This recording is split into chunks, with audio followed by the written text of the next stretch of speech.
supposed to. Watch out for the people that ain't close to. Speak a little something you could toast to. I ain't tryna hear about what you won't do.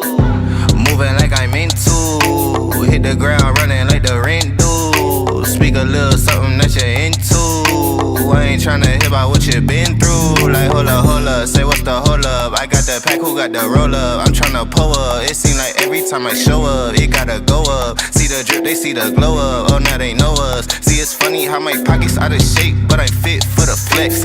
Clear the phone call, hit my chick with a text. Parlay through the bird with my drip from the jets. Save a couple hundred by your with the rest. I prefer my reefer with Henny and Coke. Please don't be stingy, got plenty to smoke. Show up and act up and back to the crib. I do not stun, I just rap what I live. Seem like they doing the most for the clout. Did what I said so they know what I'm about. Show up and act up and back to the crib. I do not stun, I just rap what I live. Ayy, winning like I ought to. I ain't wanna do it, but I got to. Smoking what my doctor told me not to. Got these wishing they was hot too. Ballin' like I need to. Got my exes wishing for a redo. Smell the marijuana when I speed through. Hit her with a tip, that's a preview. Hold up, wait up, get your weight up. Shit, get your money, not your hate up. Boy, draw a play up. I flip my wrist, a layup. She wanna lay up. I gotta get it, I'ma stay up. I'm all the way up. I got my pay up. I ain't playing with you. I'm a coach now. Commentating, do the most now. I be somewhere booted with my toes down. Made little baby tooted with her nose down. I prefer my reefer with Henny and Coke. Please don't be stingy, got plenty to smoke. Show up and act up and back to the crib. I do not stun, I just rap what I live. Seem like they doing the most for the clout. Did what I said so they know what I'm about. Show up and act up and back to the crib. I do not stun, I just rap what I live.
Showtime!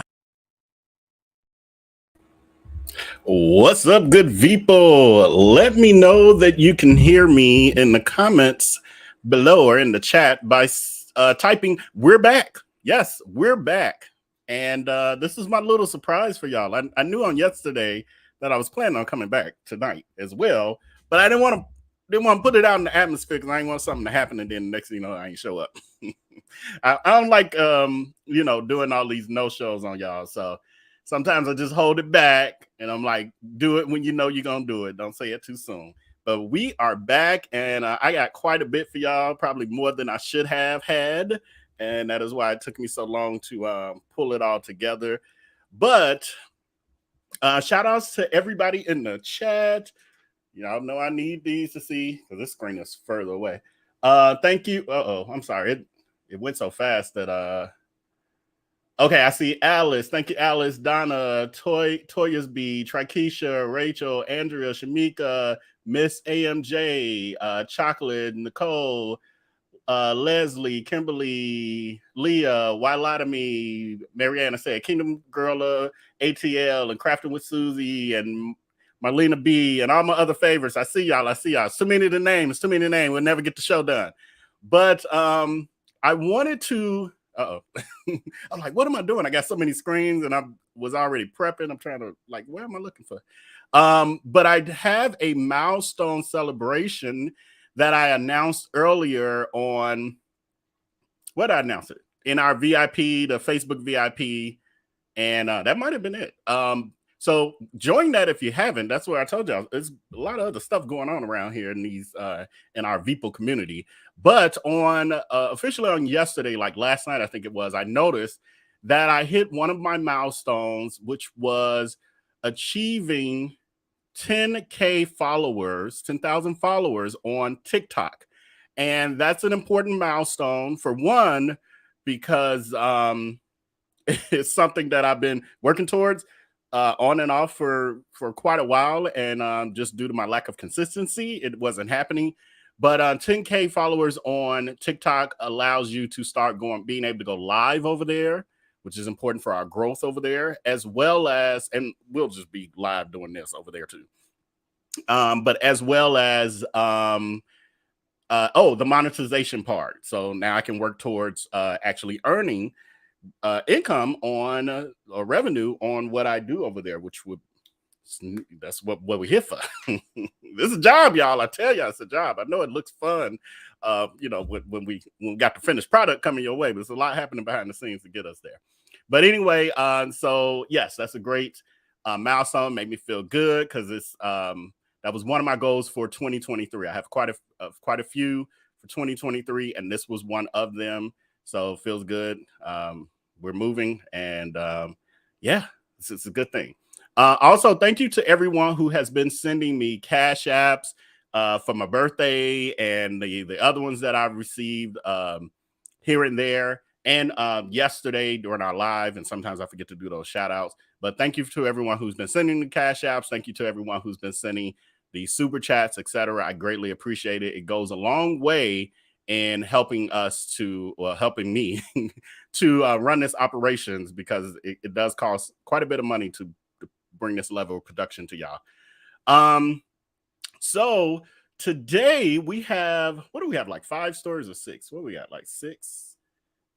Oh, we got 7 stories again. I did it again, god dog it. See, and when I started, I swear y'all, when I started putting the stuff together this afternoon, I went out, got my hair cut, went grocery shopping, and I was like, let me get ready for the content.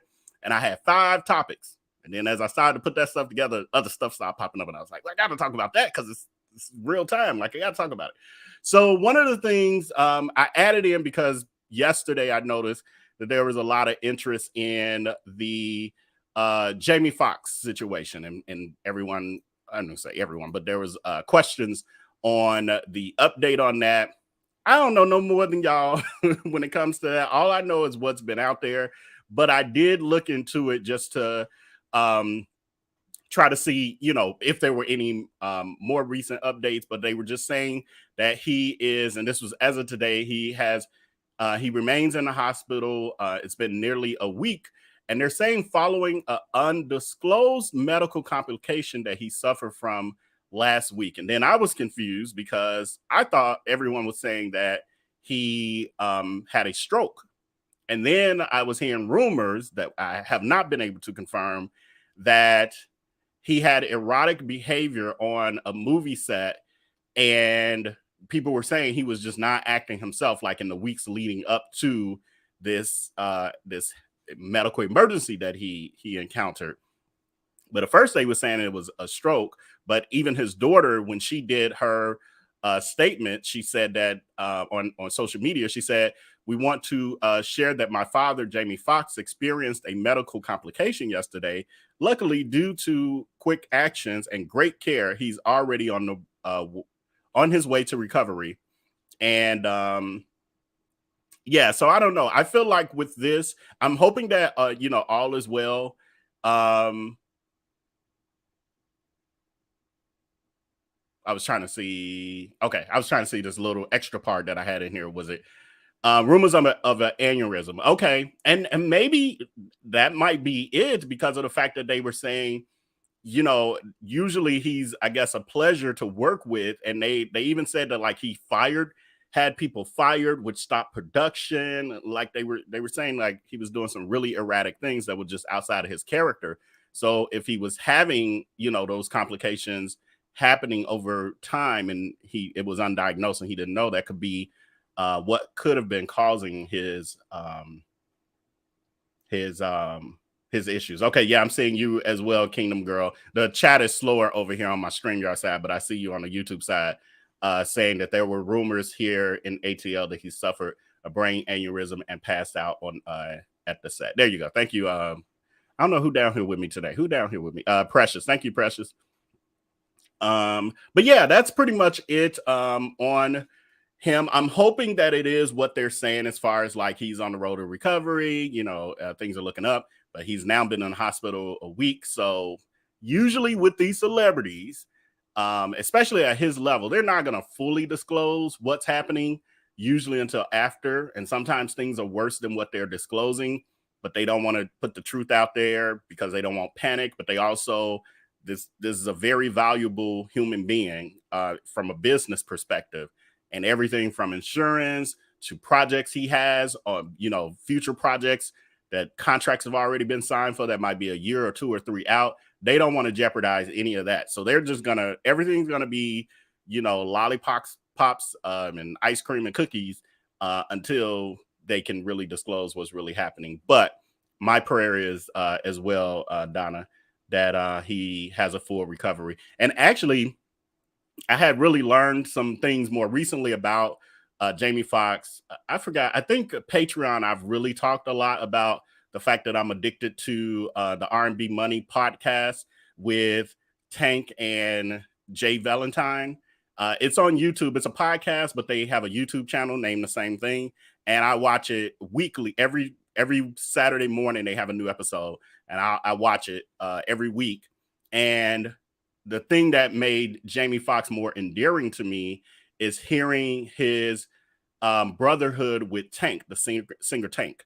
And when Tank had his first hit and Tank was popping when he first came on the scene, after his first album, he ran into a lot of stuff behind the scenes, business-wise. Records weren't quite selling. He didn't have any other hits. So Tank was homeless. Tank was just and ready to get out of the business and everything else. He was very discouraged and down on his luck. And Jamie Foxx was such a fan of his and didn't know him, but was such a fan of his that when he met him and then Tank disclosed to him, like, man, I'm getting out of the business. It's too rough, blah, blah, blah. He was like, if you leave, who do I have to look up to? That was what Jamie said to Tank, who was down on his luck, broke, and all of that. And so Jamie Foxx was like, you're not quitting. You're going to move in my house and you're going to use my music studio and you're going to keep working until you get it back. And he did that for, I think, a year or 2 or something like that. So anyway, they still to this day have a brotherhood.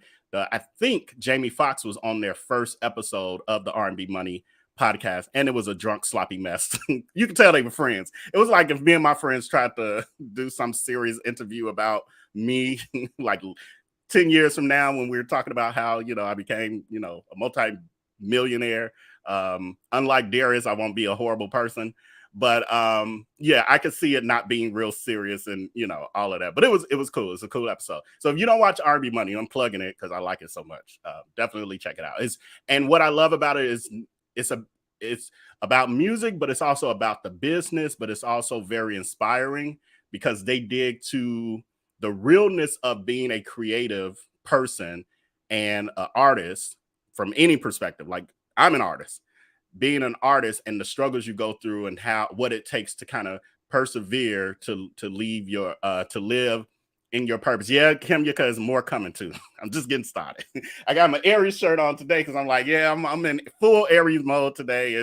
What can I do? Might as well represent full form.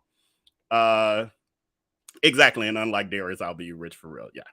I'm already rich in very many ways. I'm rich because I have a soul. I still have my soul. He doesn't. And I have people that love me. I have a family. My mom and I have a relationship and always have. It's so much more wealth that I have than him. But anyway, moving on to the next story. Oh, I'm sorry. What I was supposed to say is I'm trying to get used to doing this in a different format. So to let y'all know, well, the people y'all like, whatever you're talking about, we riding with you all night. I understand. But then, we have new people who are getting used to this and don't know me like that. And so they like, what you talking about? Let me see if I'm interested, if I'm gonna stay. So I'm gonna let them know. So that was our first story. But what we have for this evening is also the cheerleader who was unfortunately, I'm just gonna say these words because YouTube be demonetizing my videos anyway at this point. But anyway, she was unfortunately shot. So we're gonna go over that story. We'll do it this way. Yeah, that story. Then there's also a viral video that is out on TikTok about the all-gender washroom or restroom that is now starting to pop up in public places. So we're going to talk about that. And then there's a viral video that I actually saw on Sunday evening, I think it was, or Monday. I can't remember what day. Maybe it was Monday. And I watched it and I was actually going to do a video on it. What I didn't know is how big of a story this had become. They're saying that the video regarding this Ratchet gas station car fight, basically, is gone viral, has over 5 million views already off the original video. Then we have the unfortunate story of the Lashawn Thompson, 35-year-old young man who was in the Fulton County Jail in Atlanta, Georgia, Atlanta, wherever it's at. Well, I guess what is that, Georgia, y'all, or Atlanta? Y'all, some of y'all from there, let me know. But he was found in his cell, deceased and basically eaten alive by bed bugs. So viewer discretion for that, because I do have the actual footage of that. Then we have we're going to do a story that I'm actually working on a deep dive video on, but it's taking longer because I'm also going live with y'all and all of that. So I'm like, versus making y'all keep waiting for this story, let me give you some bits and pieces, and then I'll still finish my deep dive video. But it's also Darius Crooks attacking a restaurant worker and this guy by the name of Juanito. And so we're going to, do a little surface level discussion on that situation. Many of you, some of you are familiar with it if you follow him on Facebook because, he likes to stir up the drama. So that's been his most recent drama. Then we're going to close out. And this is a new story. I didn't know nothing about this until I was putting together the live today, which slowed me down. That's why I was 15 minutes late. But we're going to talk about his upcoming newest victim. Unknowingly, I'm thinking at this point, but this guy, he's going to be the new victim of Darius Crooks. And so we're going to talk about all that. So let's just fast forward back to where we left off, and that is with the story of an Elgin, Texas cheerleader who was she was shot on Tuesday morning after one of the athletes she was with, so her and some of her other friends, mistakenly tried to get in the wrong car after practice. So they came out and one of her friends, I don't know if it was her or the friend, mistakenly got in the opened up the back door and sat in someone's car, and immediately saw the guy in the front passenger seat and was like, oh my God, and got out of the car like, oh, I'm sorry. Got in their car, and the guy gets out of his car, out of the passenger side. He walks up to him. The girl is rolling down the window to say, I'm so sorry. And they say he threw up his hands and then shot at them, shot her.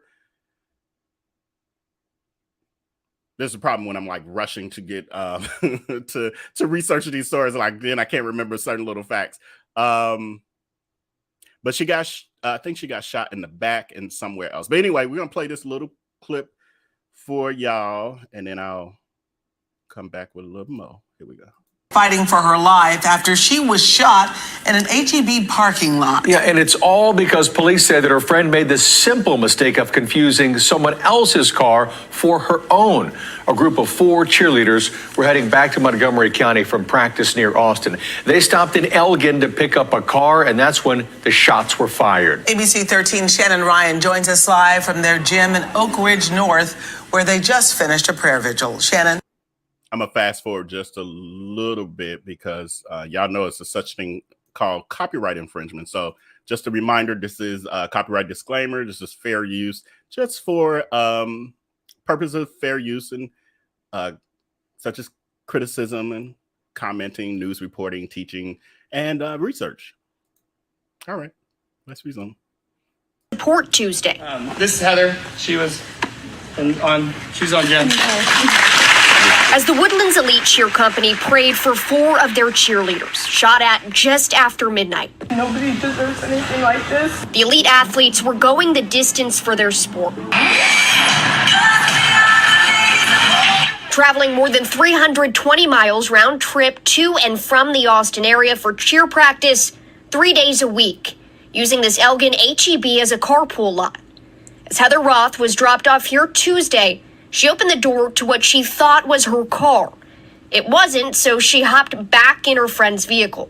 As we're backing up, I see the guy get out of the passenger door, and I roll my window down, and I was trying to apologize to him. And then I just, halfway my window was down, he just threw his hands up, and then he pulled out a gun.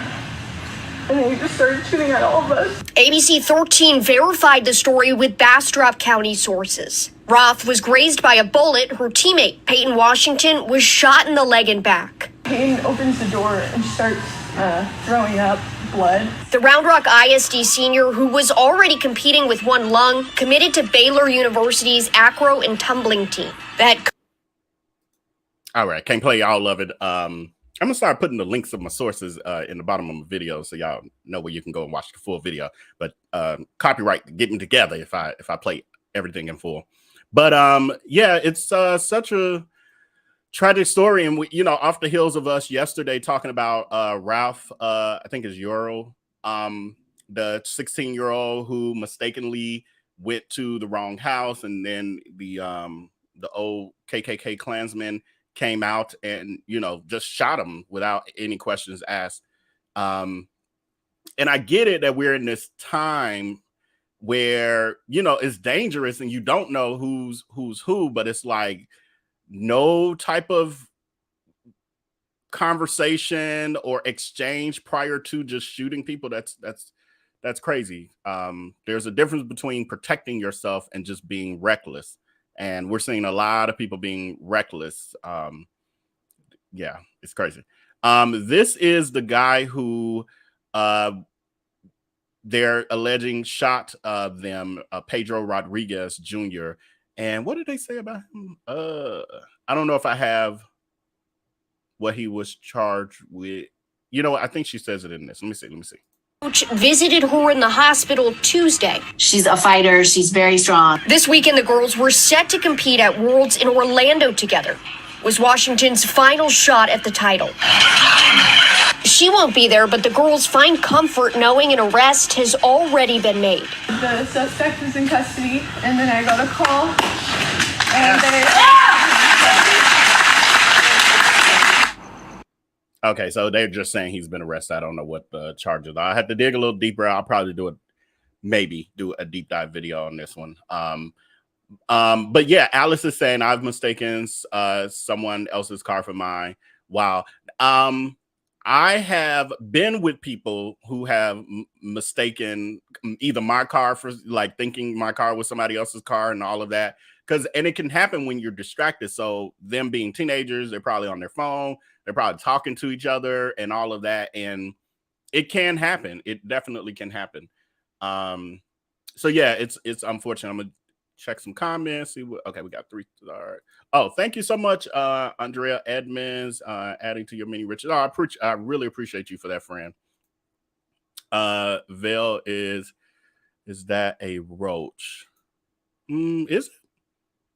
The part on the left? Yes, that's a roach. Well, no, both are roaches. Yes. Yes, to answer your question, yes, both are roaches. Say, oh Lord. Oh, I'm sorry. Oh Lord, not an ant. No, it's not an ant. That's a roach, right? Oh, that's a roach. Roaches have those little hairy, leggy things. Yeah, no, because the ants have yeah, no, this is roach, because you see the little, bottom part. I think that's where they store their eggs. So yeah, these are roaches. 2 roaches. They're 2 different types of roaches, though. Okay, back to the comments. I have gone to the wrong car before. Yeah. It's not a foreign thing. A couple of years ago at Target, I went to put bags in my daddy's truck. My blind self opened the back passenger door. There was a white guy sitting in the truck. Oops, I quickly shut his door back. Yeah, I think I've had someone walk up to my door and try to lift the handle. Oh no, was it? No, this was her car. She just mistaken it. Oh, we did that one. Uh-oh. Yes, please like, share, and subscribe. Yes, it's free for sure. Anything else is icing on the cake. Yeah, that's horrible. Okay. Yeah, that's what we're seeing, Don, based on yesterday. You can't make an innocent mistake anymore. I think that's why I don't, this whole give everyone a gun and that's how we're going to protect ourselves thing, that's not working, because there's a lot of people out here without common sense. Let me take these roaches down. I'm sorry, y'all.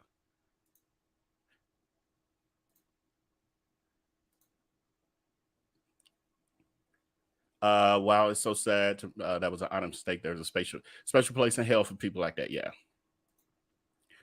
Wow, what's wrong with them?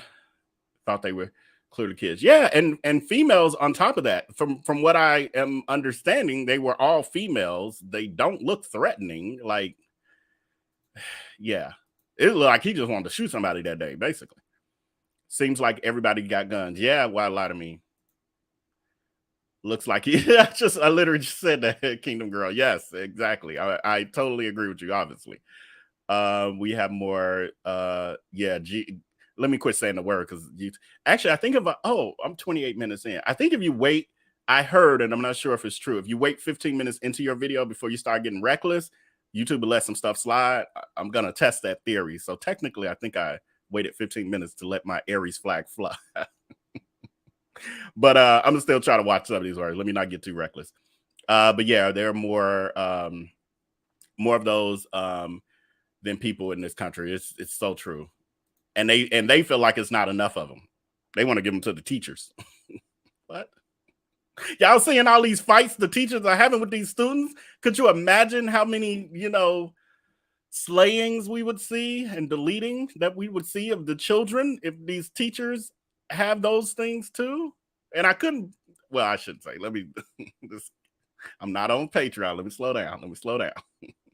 Marianne says he looks like he's an evil person. We talking about Darius? Oh, no, you're talking about the guy, the Rodriguez guy. Okay. Another evil person. This person. Wait, where you at? Yeah, him. Okay. Couple more down. I'm gonna get to our next topic. What's the TikTok name? If you click the link at the top of the chat there, it has the link tree. My link, you click on that link, is gonna open up, and it's going to have a list of all of my platforms, and TikTok is there. Everything that I'm on is IAmVellB. IAmVellB. Everything. TikTok, Twitter, yeah, all the social media platforms, Instagram, all of it. Shamika is saying people have lost their humanity. Yes, I've made the same mistake several times. Yeah, that's true. That's truly what's missing, humanity. Yes, both the roaches. Yes. Yuffie. I'm pretty sure I'm pronouncing that wrong. Yuffie. I don't know. Can you phonetically spell that for me, friend, in the chat, so I could maybe try to do it justice the next time? I used to have a Saturn, and the key fob opened another card that looked like mine. I didn't realize it was not mine until I was inside. Oh, wow. So Kia wasn't only Kia and Hyundais weren't the only ones with these issues. Kim Yuka says that's what's going on. That's what's going to keep happening with the open and carry state. Yeah, I'm so the one on the left is a roach. Yeah, they're both roaches. Why y'all acting? Why is that so surprising to y'all or something? I'm confused. The level of Aries petty is strong. It is what it is. He was charged with deconduct and third-degree felony. Okay, thank you so much, Crafting with Susie. Kingdom Girl, my brother's remote actually opened the same color, make, and model of his car. Whoa, thank God no one was in the car. Wow, now that's interesting. I mean, I almost could see that, they're just codes. Like, I feel like someone around me has a garage door opener or something that's working with my remote ceiling fan. I had a ceiling fan with the remote to turn the light on and adjust the fan and all that. And just randomly the light pops on. I've adjusted the codes inside of it and all of that. And it still does it. I'm like, Jesus. And I like the fan, but I don't like that issue. Yuffie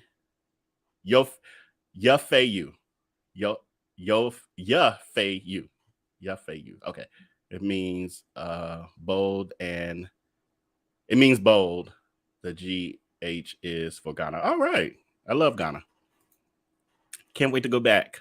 Okay. Next topic is, hold on, y'all. Let me feel discombobulated a little bit, just a little bit. Okay. So the next one is the all gender restroom. So I'm not sure how many of you are familiar with this concept. I actually was exposed to it,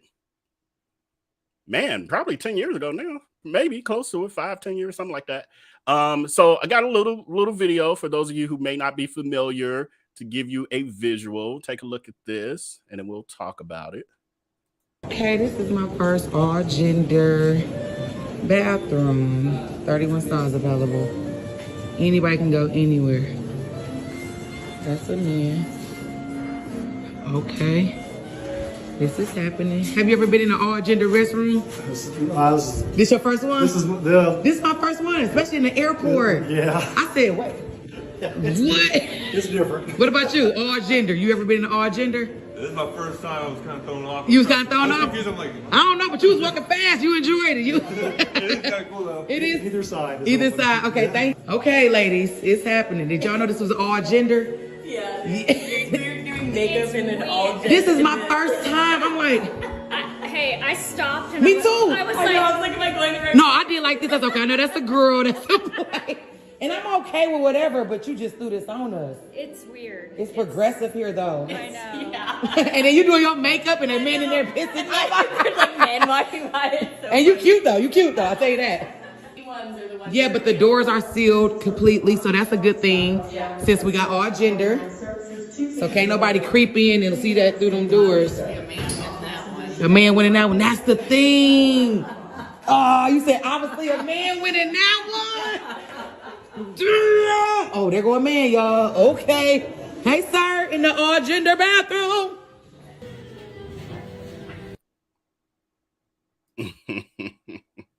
So yeah, all gender bathroom. As I was saying, I was in one for the first time some years ago, and it was, I feel like I was at a club or a restaurant. It was one of the two. And I remember walking in there and I was shocked. And I was like, what's going on? Uh-oh. Like, I'm not trying to do nothing to y'all. Like, I felt like I'm in trouble. What happened? How did I get in here and I'm seeing women? And then I looked like, no, like there's only one of these. But it actually was one of the nicest restrooms I had ever been in. And then once I adjusted, because it was like a mental adjustment, like I'm just not used to standing next to a woman washing my hands in the restroom. This feels odd because at that point I was probably in my 30s or early 40s, and I had never been in a restroom probably besides being a toddler or something with my mom, and I don't remember them days. But it was fine, and afterwards I was like, this is a pretty cool concept if society can adjust to it. And from my perspective, and I'm interested to see what y'all got to say about it, I like it in the sense of it kind of gets rid of this whole transgender thing. I don't really, in general, feel like it should be a threat or there should be any more safety concerns than there are in general based on this. I mean, but I would love to hear what y'all have to say about it. My only thought was the fact that as a man, I can say boldly that the mass majority of men, the male restrooms I've been in, men are nasty. They piss everywhere. They piss on everything. Like even I go in, like I hate walking in those real tight stalls that like when you in order to like move the door, you got to move real close to the toilet, and I'll be afraid that I'm gonna get my pants because I'm a germaphobe and all that too. So then I'm afraid my pants gonna touch the dirty toilet because people, you know, it gets everywhere but inside of the bowl in some places you go. So yeah, that would be the thing for me, knowing, you know, that you ladies have to hover and, you know, all of that. So slipping and sliding. So it's hard enough for y'all to hover, and then your legs sliding from under you because all the urine under you. That's gross. But I'm just saying, it's facts. All right, let's see what y'all got to say about that. I'm sure this is gonna be an interesting conversation here. I knew the one on the left was a roach. Trying to be sure about the run on right. Yeah, they were. I understand y'all was trying to get clarity, but yes, they were both roaches. Both roaches. Disgusting, filthy roaches. Latanya is saying, we have all gender restrooms in my doctor's office, but they are single stalls. Yeah, and I've seen that, but it's rare that you see the larger restrooms like what we just saw in the video. But yeah, I have, even my job, like we had on one side of my building, the bathrooms were unisex. The other side, the new side of the building, they were unisex. The old side of the building, they had men and women's. But really only at one location, now that I think about it. No, that's not true. It depended on the site you were at. We had like 5 or 6 sites, depending on what site you were at. Some were unisex and some were gender specific. Make sure you lock the door. I say make sure you lock the door no matter what genders are in the bathroom. Men don't care one bit. Yep, that's true. I have been in some, and this is a very, you know, I hope it ain't grossing y'all out too bad, but I have been in some restrooms with and I love a urinal. I don't want to really be in the stalls unless they don't have the divide. What irks me as a man is when they have these urinals lined up 3 miles long, and there's not one divider between man one of them. So you standing next to somebody and there's nothing covering nothing. I don't like that feeling. And some people might think, you a gay man, you would like that. Hell no, I don't like that. I want my privacy. So then I go in the stalls in those cases because I don't do everything in public bathrooms. I can't. My body won't let me. Took me days in Africa to actually use the bathroom. I couldn't do it. And I was there for 2 weeks. I was like, oh, I'm gonna die from not eliminating. But I'd feel awkward interviewing men. Yeah, that was odd. Like she just walks in with the camera, and my thought as I was watching it was like, did she kind of give everyone a heads up and they played it off like, but everyone was everybody's not good actors, and I couldn't see anybody kind of faking through it. So I'm thinking she just walked in with the camera. Like, I'm surprised nobody didn't say the bathroom ain't the problem, but you are. What you're doing in here is the problem. Amanda says, did she get, oh yeah, did she get permission to video folks in the potty? I'm sure she didn't. She was getting content for TikTok. That's all she cared about. His MJ says, I work in San Francisco and they are at my job and everywhere. Yeah, I could definitely see that in San Fran because I feel like they're more progressive there in general. As well as expensive as hell. But I could see it there probably before anywhere. I've seen all gender restrooms. Yeah. It's really awkward when people are filming. Yeah, please don't film me in no bathroom. She's funny. Are you saying she's funny just from the video, or you follow her on TikTok, Trikeisha? When I saw your comment, I wasn't sure which one. She's doing such a good job. Filming people?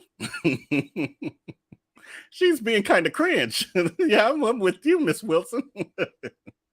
It's all relative, though. It's all about perspective.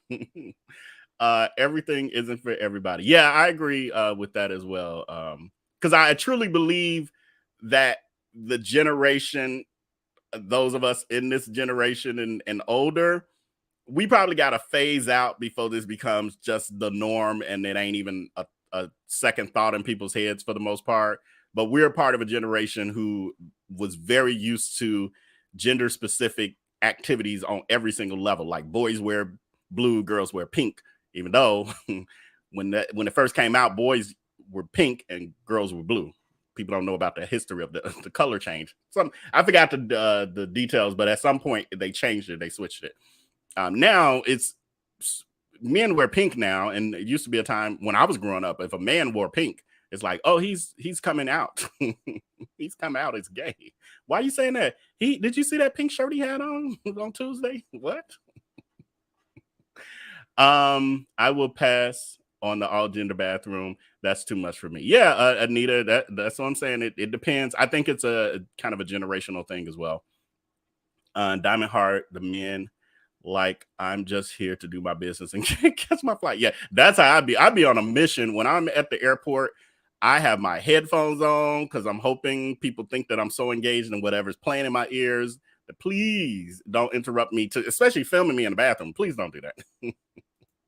Uh-oh. Oh, no, I read that one. No lie, I've slid in the men's restroom before because our line is too long and I had to go really bad. Yes, Don, I actually was thinking about that too. That was going to be my other point. Well, my point was going to be the opposite, is that if we start sharing restrooms in public now, that means y'all going to make our bathroom crowded. That means I'm going to be waiting in line. And we rarely have lines. Well, I was just at the Tina Turner musical, 3 weeks or so ago, I want to say. And during the intermission, we went to the restrooms.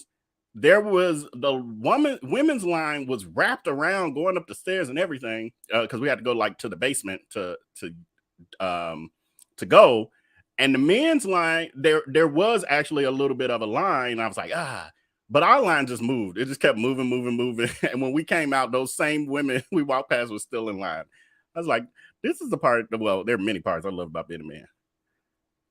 But yeah, y'all gonna make our lines long. Be like, sir, can you pass me off in the basket, please? Oh, please, no. That's okay. Maybe we'll keep it separate.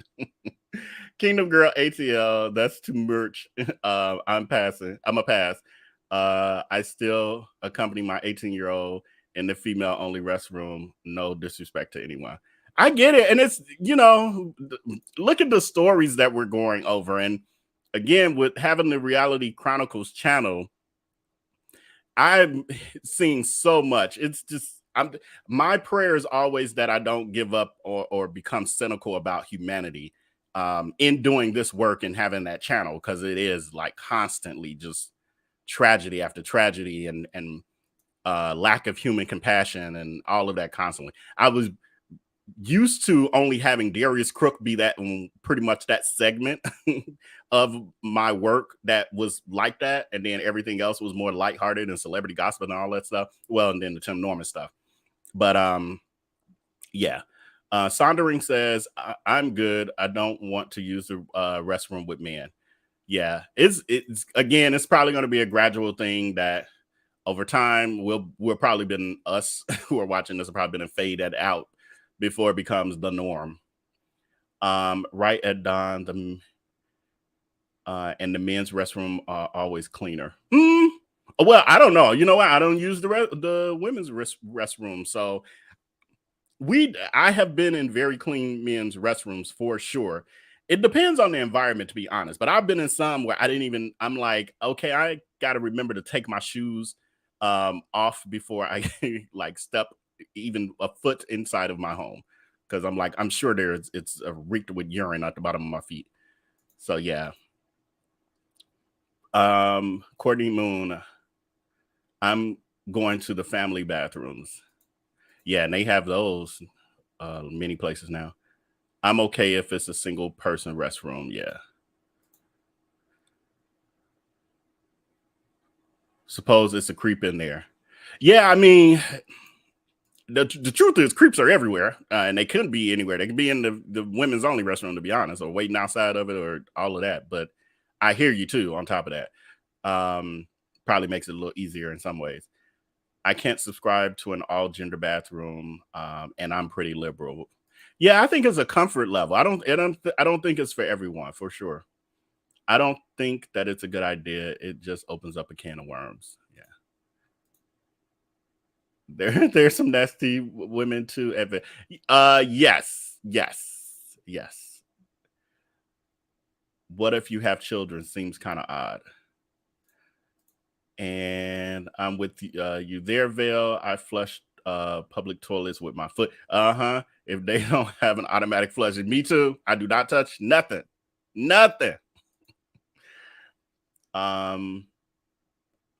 There are some nasty women that go to the bathroom also, but they have been in some men's bathrooms to clean them.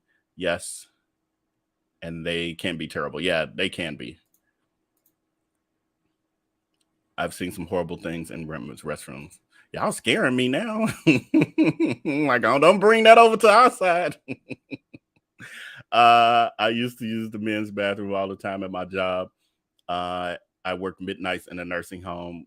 Plus, we had one man on my shift. At the men's restroom was way cleaner than the women. Then they went all gender. You know what? It's funny. You just reminded me, Renee. My last employer that I was just kind of telling y'all about, it was a women's organization. So it was probably like 80% women, like as far as employees throughout the entire company, 80% women, and the rest were men and others, because we had some gender non-conforming people too. But that meant that there were rarely people, like I never really used the restroom with other men. Like I always kind of had the bathrooms to myself, so to speak. And so like they were almost like my bathrooms, like no matter what site I went to, because the ones that had the men's and women restrooms, and they were always very, very clean. But then in meetings that I would be in, when people were doing housekeeping meetings, then the women would be complaining about the other women and you know, being sanitary and having people check the bathroom and all these things. I'm like, I ain't got no, like, I don't need to be a part of this conversation. My bathroom good. So yeah, I can see that. This will be interesting. Somebody's gonna get into it. Yeah, possibly. I guess it depends on where it's at and everything else. Yeah, I'm not ready for adjusting my clothing or any of that in the bathroom with a man. Yeah, I guess I didn't think through that part either. I don't know if women typically gather yourself in your stall before you come out, or if you're adjusting in the mirror. I could see that being very odd and uncomfortable, especially in front of total strangers. What? I think I'm reading that what? I think I'm reading that properly, but that's not a conversation that I can have on YouTube. Okay, so the next topic. This one, y'all. Woo, Jesus. This one, y'all. This is the bathroom can't hold a candle to this one. This is a story. This is a story out of I think it was Forest Park, Illinois. Is it? Hold on, y'all. Well, they'll say it in again, I was doing these stories so quick that like my short-term memory is not good. My long-term memory is actually really good. So I can't remember for sure. The crazy part is, y'all know I'm from Chicago. I grew up in this area. And it's not ratchet like this. I will say when I was growing up, this was not the area where these sort of things would happen. And when I saw the video, I kept looking. Forest Park. Thank you, Felicia B. Forest Park. We got some of these Forest Park, River Forest, and all of the Park Forest. So sometimes I get them confused in my head. But anyway, this is not like the hood. It's on the border of Chicago. Well, no, Forest Park is after Oak Park. Oak Park is at the border of Chicago. It's like Oak Park, then no, I'm sorry, Chicago, Oak Park, then Forest Park. And so it's like it's not even on the edge of the hood, but I guess people kind of coming over. Anyway, this was just like for me. I was finding out where it was. It's like that area got like that. But they're saying Kendra Nance, 31, has been charged with criminal damage and property, aggravated assault using a deadly weapon, reckless conduct, driving while never issued. I've missed this part of it. Driving while never issued a license and reckless driving, leaving the scene. So they're saying at about 3:10 p.m. on this past Sunday, she allegedly got into a verbal altercation with two women, ages 24 and 29, at the Thornton's gas station located on South Harlem in Park Forest, and said during the altercation, prosecutors said Nance got into a vehicle and proceeded to loop around the parking lot, the gas pumps, and positioning herself perpendicular to the area where the victims and their vehicle were located. Nance then allegedly, it ain't alleged because we got not only do we have video, we got different angles, but they're saying allegedly accelerated and drove between the gas pumps. Such an idiot. What if she had to hit the damn gas pumps? Imagine that explosion. Said, but drove between the gas pumps towards the victim's vehicle and crashed into it, meaning the other car. The victims moved out the way, and Nance's boyfriend was drug along, prosecutors said. So y'all gonna see this for yourself. So let's get into it. And then we'll do the comments. So Precious, if you can start comments along the way, we'll get to it. Okay. Sorry, let me move her picture and get us started fresh right there. Oh, now I want to freeze up. The chaotic situation that ended with a woman's SUV on its roof in the middle of the street in Forest Park. It was all caught on camera. An argument, a man dragged and a flipped over SUV, and now a woman in that SUV is charged. Tia Ewing has a disturbing situation all around. I guess the good thing is nobody was hurt in this. It's wild, and Forest Park police tell us this video you're about to see helped them piece together exactly what happened, and now a female is in custody. Oh, my baby! Oh, my baby! Y'all better go ahead! This wild video was recorded after an argument started at Jackson Boulevard and Harlem Avenue at the Thornton's gas station Sunday after 3. Jay Mills recorded it all. Because they was like, they started throwing cuffs and bars. I'm like, it's for the escalate. He was with his family, and they say the woman behind the wheel of the Ford SUV started hurling homophobic and racial slurs at the two. Oh, my baby! Oh, my baby! Calling them the N-word and Oh, there's too much interview there. I kind of got okay. I want the incident. Hold on. Like I said, we can't be playing this whole thing. That's, YouTube like your whole video's monetization is going to Fox 32 Chicago. From there, the fight escalated as people were trying to The female driver hits the red van, dragging the man that was with her for several feet. Then this happened. Damn! As the SUV fled the gas station, the driver struck a vehicle waiting at the southbound turn signal at Jackson and then flipped over. Now, this is the crazy part. I'm pausing on purpose, y'all. The crazy part is what this psychopath does after she has flipped her vehicle, crashing into people. Like, who thinks you can crash into people, drive away? And she's in Forest Park, and Chicago suburban police don't play.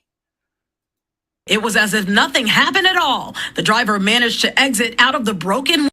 And I think, was she going to, y'all let me know who are from Chicago. I still can't get perspective on the directions that, because to me, it seems like she's going northbound, but maybe she's going southbound towards the expressway, because the expressway would be like right there, like a lighter way.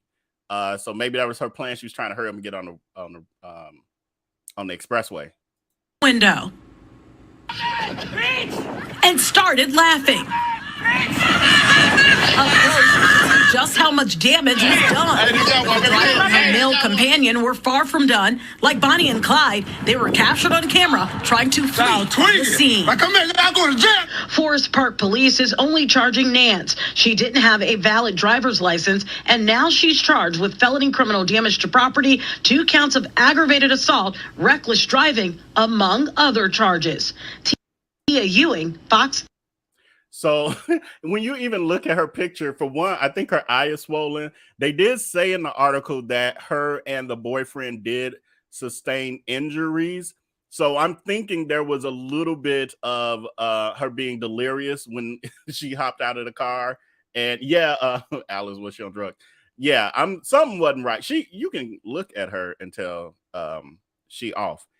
So here's the actual crash from a different angle.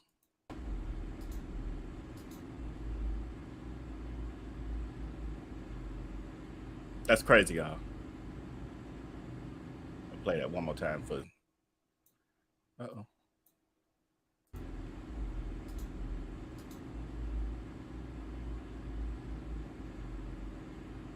You done ruined your car over some foolishness. And we still don't know what they actually were fighting for. I think this gives a different angle, but let me make sure. Why? I don't want to play a bunch of stuff unnecessarily. Oh, yeah, this is the part. Okay. I'm going to mute it and just play it, because this is after the accident. It shows her getting out of the car and also trying to retrieve her. So now this is her laughing. She got one flip-flop on too, don't you, y'all? Ain't one flip-flop going? And she walking through glass? Is that a sock and a flip-flop? What's that? Yeah. One of her flip-flops gone. So this is her grabbing her purse. She high. She high, y'all. She is high. That's a crackhead's walk. I know a crackhead's walk when I see one. And then she going back in the truck like like it's just parked properly, and she just forgot her keys or something. Like, oh, wait, let me not lock my doors. I left my key on the seat. Oh Lord, y'all people, what are we gonna do about humanity, y'all? I don't know. I'm at a loss. I am at a loss. Doing this work has been so eye-opening, because all I do all day is read all of what's happening, all the shenanigans. Well, I don't know. I don't even want to call it shenanigans. Horrendous acts, because we do shenanigans over here. Shenanigans feel good. Oh, comments. I'm like, what am I trying to do next? What's up, Gil? She hopped out like nothing happened. Exactly. She hopped out like she just parallel parked. She parallel parked on the roof of her car. The car's upside down. It's almost like she didn't even know the car was upside down. That's how cracked out she is. Wait, I don't know. I might be by myself. I don't see no saved comments. Hold on. Let me get to y'all comments real quick. Okay, yes, Forest Park. I'm gonna jump around with the comments a little bit, because there's a lot of them. Yeah, Forest Park, Oak Park. Right. Felicia B. No, they aren't from Forest Park. They brought that mess there. Yeah. So I have seen some stuff on. Okay. I'm a Chicagoan, And I'm sensitive about my ish, as Erica Badu says. I'm sensitive about my city because Chicago is not the hellhole that people try to make it out to be, or the media has in the past tried to make it out to be, and everyone has bought into the narrative. Chicago has rough areas like everywhere else. I travel, and what I tend to hear when people are dogging Chicago, those people I ain't never going to Chicago, blah, blah, blah. It's so dangerous there. And then it's like when they get asked, well, have you ever been? No, I ain't never been because I ain't going. Well, how do you just going off what you hear or what you assume about Chicago? And then these people will be like, I'm from Houston. And I'll be like, I've been to Houston. Your shit ain't perfect either. all places I have been, everywhere has those ratchet areas and those beautiful areas. Chicago is a beautiful city and has a ton to offer. So when I see people just dragging Chicago just because something like this, this is not an everyday occurrence. But we have, mental illness and ratchery, just like everyone else, and drugs and crackheads, just like everyone else, where else. And this here is a prime example that we cannot deny. We have crackheads and mental health issues. It's an epidemic, and we have them too. But Chicago is a beautiful place, so y'all stop it. So we ain't doing no dragging of Chicago up in this chat. Just letting y'all know, getting you a warning. Yeah, those were nice areas when I was going. They still are. Oak Park and Forest Park, River Forest. River Forest is, got the multi-million-dollar house. Well, hell, Oak Park has some multi-million-dollar houses. She looks like she'll cut you just because. Exactly. That's crazy in the eyes. They swollen from that flipping that full Explorer over, but you see it. What's crazy is the argument was initially between her and her boy. Oh, see, that's what Felicia. I haven't that part of nothing that I was researching I only looked at a few things, but I didn't see anything that was giving that part of the backstory. Like, how did we even get to that part where somebody put on their camera and she's swerving around and they picking up the garbage cans at the gas station? And I don't know. I used to have road rage when I was younger. I have been in accidents because of road rage. I had someone brake check me on the highway and almost made me flip my car. Is that word? Yeah. And almost had me flip my car. So that was my first lesson where I was like, okay, maybe I need to stop, stop fighting people with my vehicle.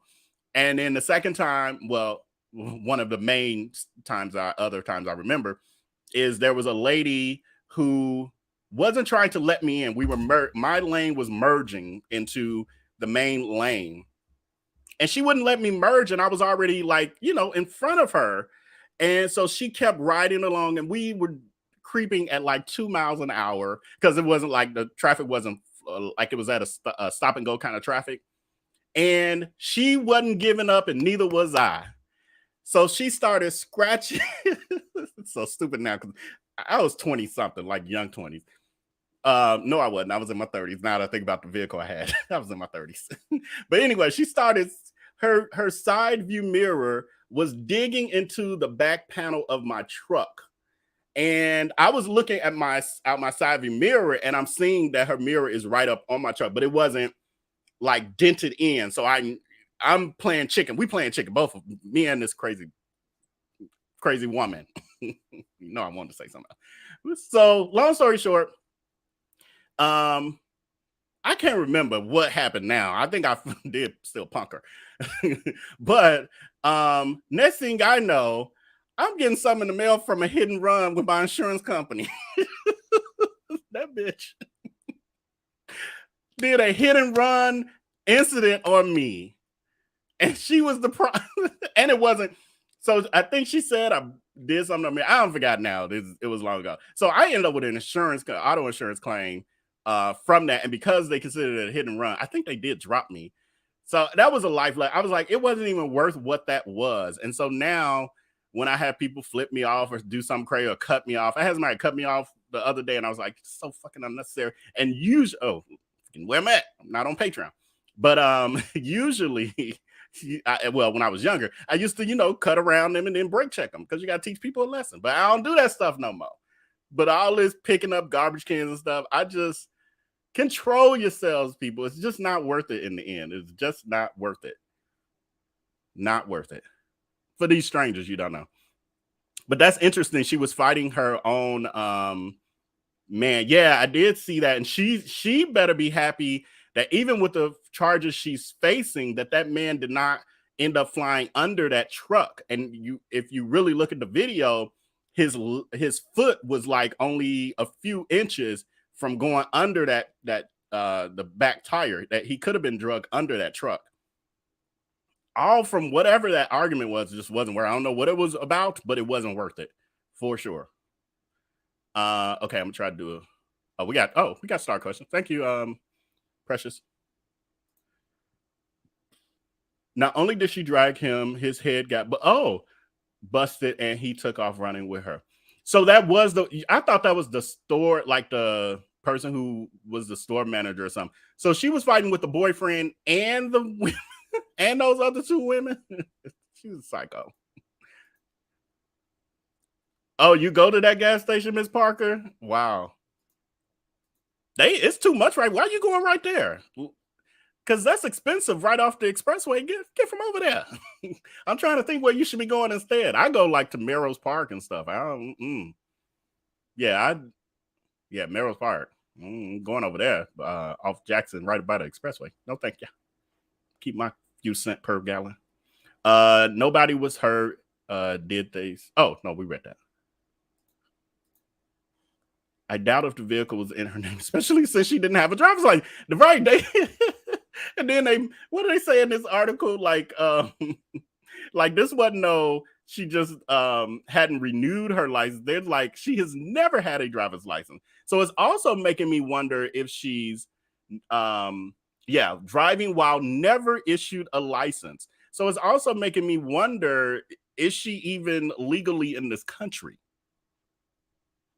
Because why else would you not have ever had a driver's license and be driving? You know what I'm saying? She obviously didn't have no driver's test. She understand how to turn a vehicle, make a left-hand turn without flipping a SUV. Can't be playing with them, especially them old SUVs. You can't. Well, no, that's not true.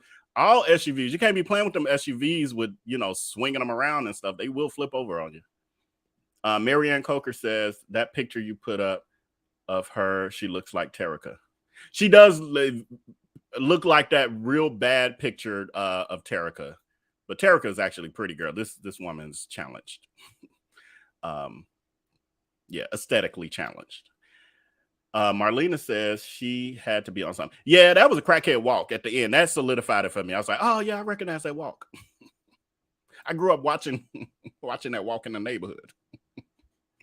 Oh my God, glad no one was seriously hurt by that ish. But that ish was funny. I was intrigued by it. I ain't quite chuckle. I ain't getting no chuckles out of it, but I was like, like what? Felicia B says she was arguing with the boyfriend. The girl started interjecting, and then she began to argue with them. She's like, don't be telling me about arguing with my man, you black bitch. Yeah, all that.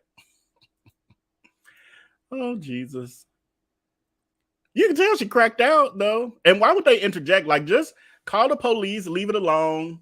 Leave it alone. Like, don't get involved.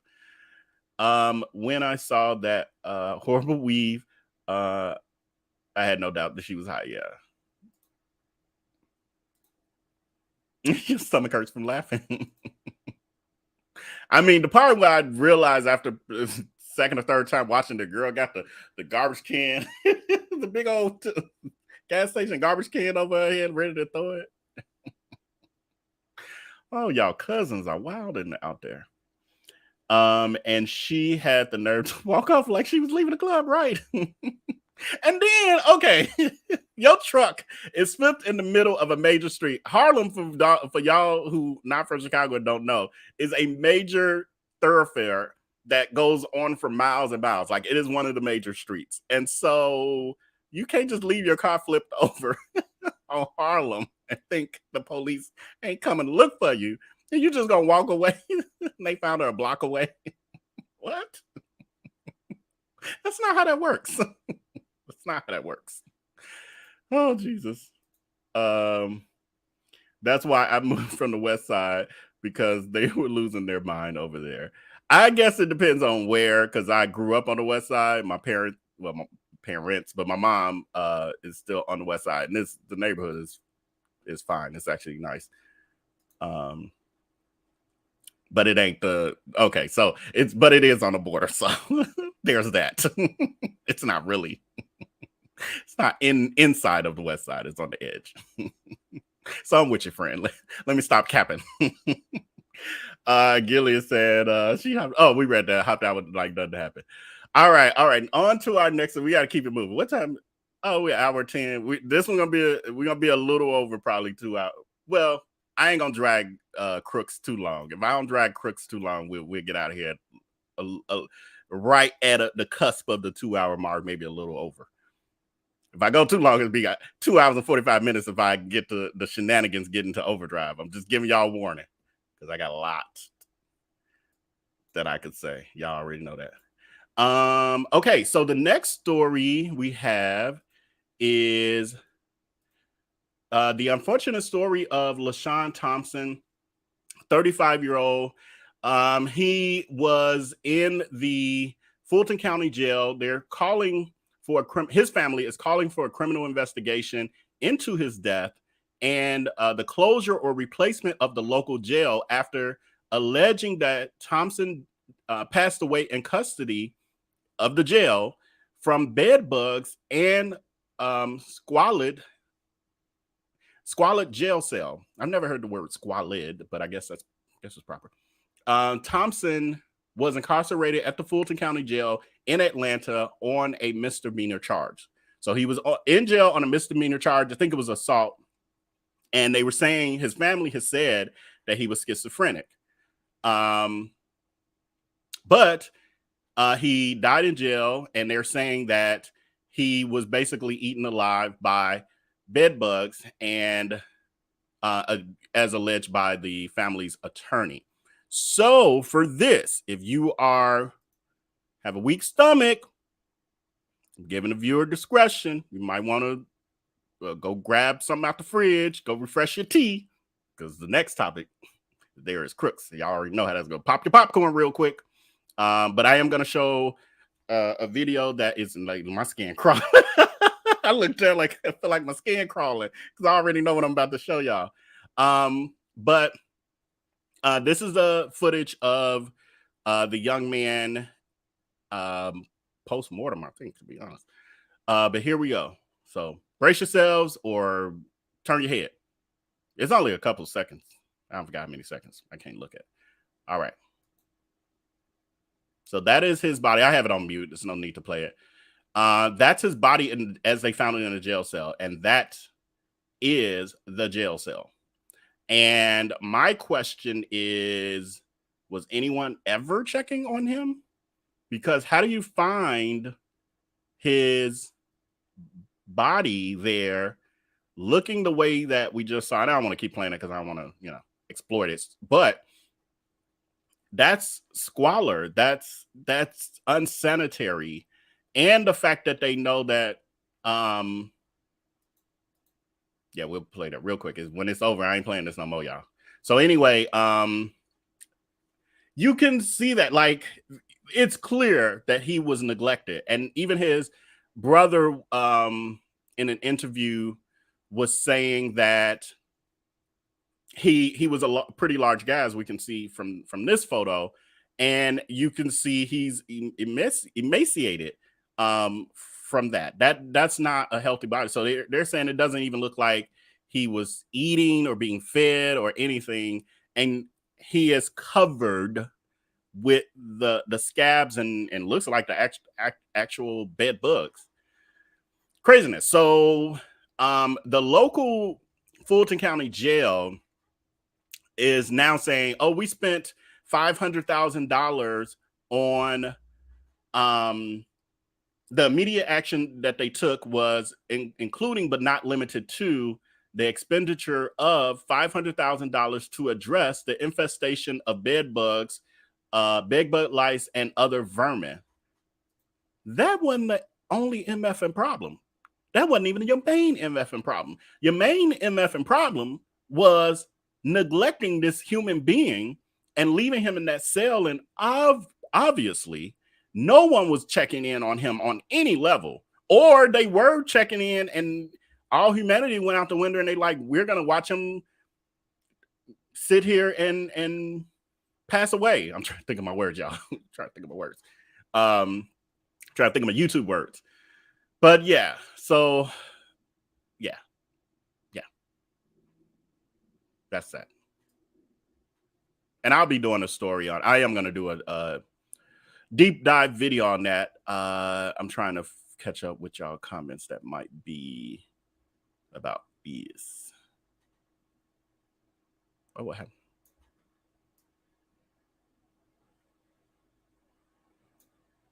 I missed a lot of comments. I do see y'all comments after we, right, what's happening? Okay, here we go. Yeah, they didn't care about him. But just so y'all know, because after I do these live streams, when I rewatch them, I always rewatch them at some point, usually kind of right after or the next day. I then see your comments. So sometimes when I'm rewatching, I'm like, man, I didn't see that comment. I would have said something about that. I would have said something. So just know that even if I don't respond here live, that I eventually do see your comment. Just so you know. Suffering through that and schizophrenic. Yeah, and also Diamond Heart, what I was thinking was, shouldn't they be administering his medication? So if you're administering his medication, at that point, you should be checking in and seeing the squalor. It shouldn't get to that point. It shouldn't. And don't they like pull them out? Like if it gets to a squalor level, like pull them out of there and then clean it or get it cleaned and then put them back. Like, I don't know. I ain't been to jail, but I thought that that's kind of how things work. I don't know if I saw it on Orange is the New Black. I don't know. But I just thought that was how it works, that they would do those sort of things. I don't know. They never checked on him. You said, or they didn't care. I say both. They never checked on him and they didn't care. Gonna go with both. They need to close that place down. You will never get rid of those bugs. I didn't look, but this is sad. Yeah, you don't want to see that if you don't have to look. Jesus, take the wheel. Yeah.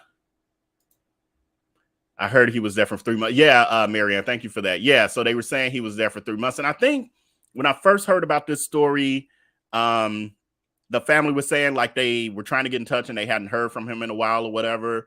And the jail was giving them the runaround. And then eventually when they did find out, like finally get in touch, so to speak, then that's when they found out he was in that horrible. I don't know if he was already gone or just nearly gone. I don't know if they found him dead. Now I'm lost, y'all, because again, my short-term memory is bad, and I only read part of the article. Yeah, they just don't care anymore, and that's sad. You know, I also had the thought when I was pulling this story together.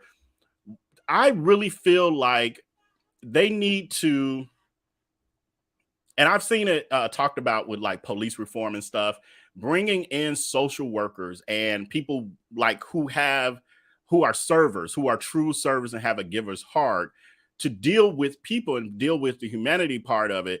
Police, and when I say that, I mean even correction officers should not have that role because that's not some of their gifts. Most of them, it seems like, not really their gift to operate like that. And so that's how you end up with situations like this, where him being schizophrenic probably means that he gave them a hard-ass time. Might mean that it was hard for them to get him to take the medicine in the beginning or whatever, and they probably gave up. I don't know. But you need someone who has a servant's heart to be able to work and have the patience to deal with those sort of things, to get the work done, and to, I don't know, take care of people. I don't know, care for people. And I feel like that's what's missing. You look at, you know, law enforcement and correction officers, they got a few weeks of training, and then they are expected to be able to deal with the chaos of humanity, the stuff that we even talk about, you know, the crazy crackhead that we just watched flip the truck, she's in someone's jail now. She is some corrections officer's problem. That person would need to have patience, or she could be the next person, you know, laid out in a pool of bed bugs. Yeah, I don't know. Says Jeffrey Dahmer was treated better than that until he wasn't. There's that.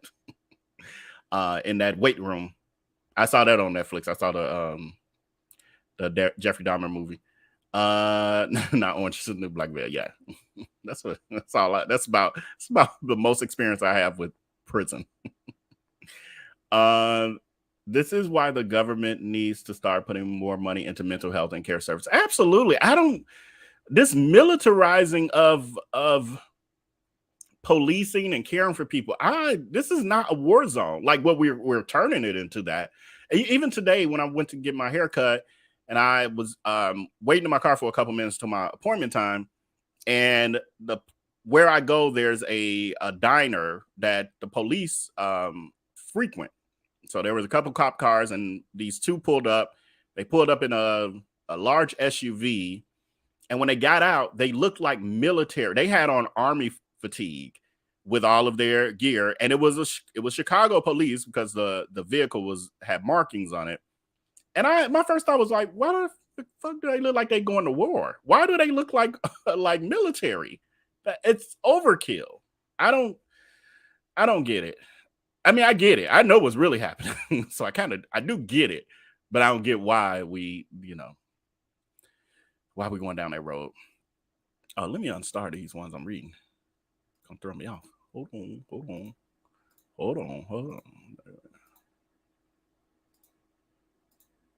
It's a lot of them I read and didn't unstar. Okay. That way I know my actual count of how many comments. Okay, a couple more comments, and then we're going to move on to our next segment. One that some of y'all been waiting on. There is no empathy in people anymore. Yeah. The majority, I would agree. They have social workers in jail, but are they working? Like, is the social working? That's in this case, the social was clearly not working. And what I mean by that is not, a person on staff. I mean, there should be, for every officer, there should be 2 social workers. Maybe let's kind of reverse it a little bit, or at least even it out. I understand how expensive that could be, but I feel like not as an aid to, but that the correction officer side should be an aid to them for the protection piece, but let them kind of lead it. That's what I'm talking about.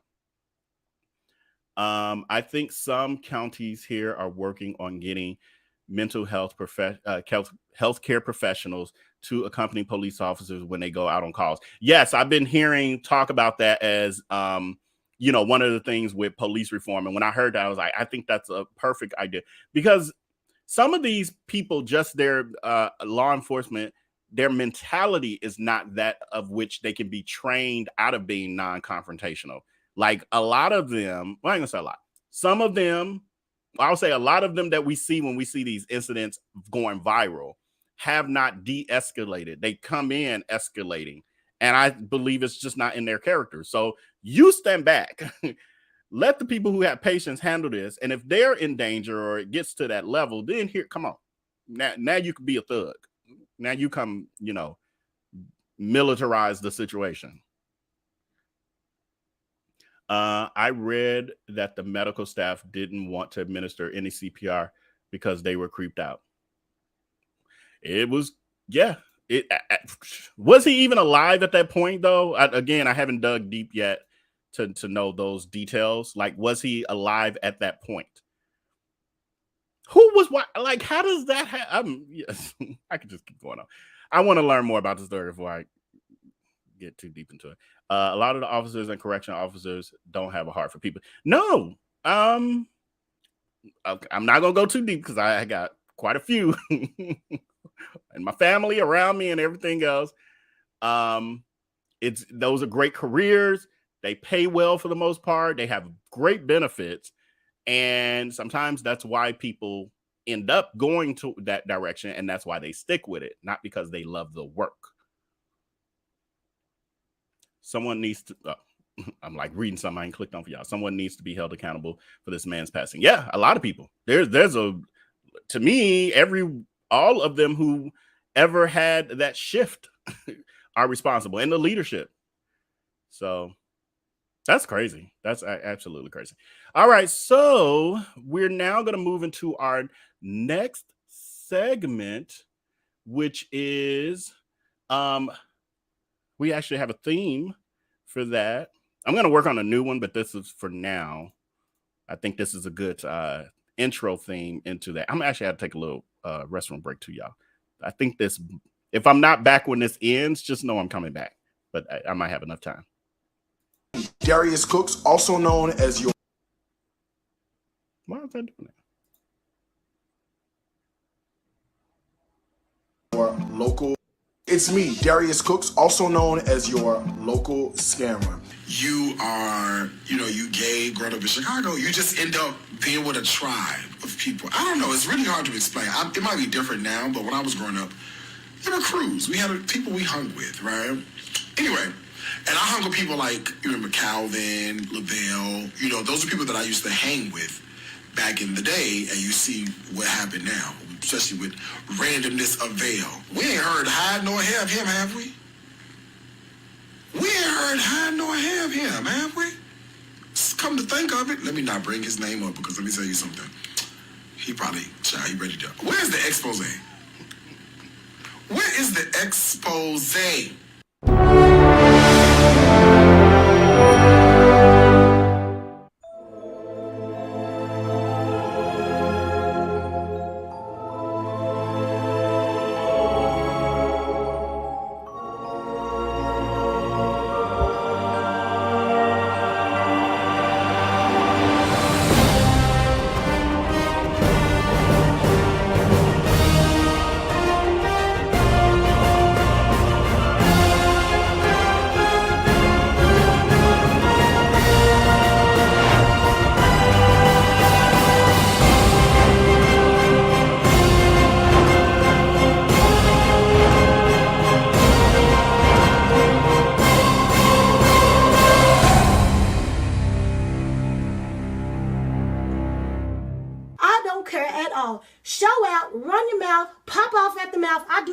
Attack.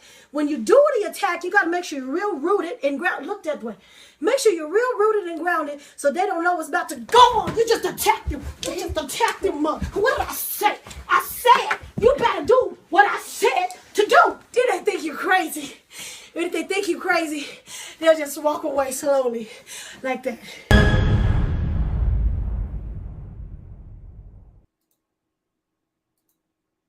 All right, so we are back, and we're getting into our Darius Crook segment of this evening. Tonight we have two separate topics related to the crook, or the cook that we know as Darius Crooks.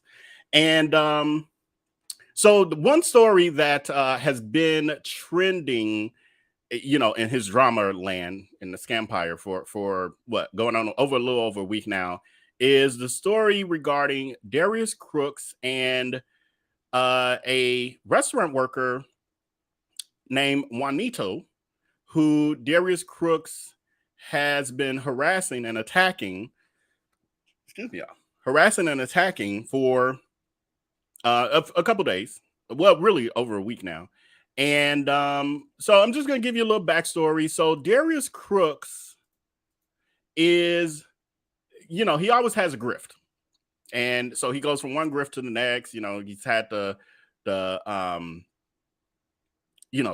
line, the cupcake gallery, the food, the fresh go food delivery scam, and Groupon scam, and the cookbook scam, and the cookware scam, and the adult toy scam. That's one of the new ones. So one of the other grifts is he's now a food reviewer.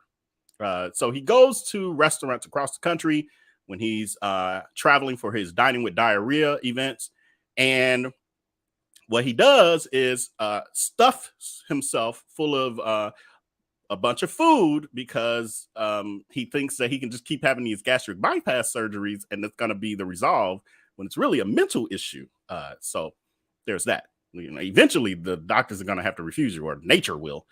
But anyway, what he's been doing is grifting and copying off of Keith Lee, who is a TikToker, and he's a Black TikToker who is very humble. He's taken off and gone viral, and he goes across the country and he reviews Black-owned restaurants, and he's been very successful at it.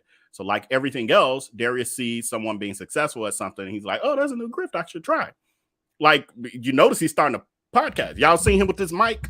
He has his mic now in front of him. But remember, he was saying I was just a gossip blogger, and then he started being a gossip blogger because he realized that there's actually a career over here. That's what he does, though. That's what he does. He has no originality. But anyway, so what he does is he's been going to these various Black-owned restaurants as he's doing his Dining with Diarrhea events across the country. And in this one particular instance, he shows up at Oak. I keep wanting to call it Oak City, but it's City Fish and Chips in Raleigh, North Carolina. Now, usually when someone is a food reviewer, you know, they communicate with the owner, they let them know I'm coming, they kind of set up things, etc. Darius just pops up and puts a camera in people's faces and calls him, you know, because you're supposed to be so happy that he's graced you with his, you know, predatory appearance. And so this is the incident that occurred. And then I'll take you through the rest of the timeline. Well, let me just say this. So this turned into, from Darius supposedly going here to promote Black business, turned into Darius dragging this worker, the cashier, and eventually getting him fired, and then being disparaging about the business as a whole, and getting his D-hags to drag the business and harass the business itself, as well as Juanito, who was the cashier who, or worker, I don't know, he was doing more than being just a cashier, but the worker who worked there. So anyway, I'm going to take you through the timeline. Now I'm doing a deep dive on this, and this is what I've been working on. This is going to be real good. It's going to be more than this, but I just wanted to go and give y'all a little teaser.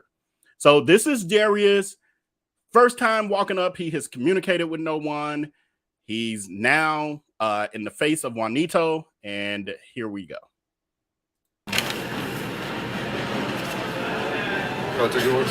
Yeah, so I am going to have, what's the Oak City basket? What's that?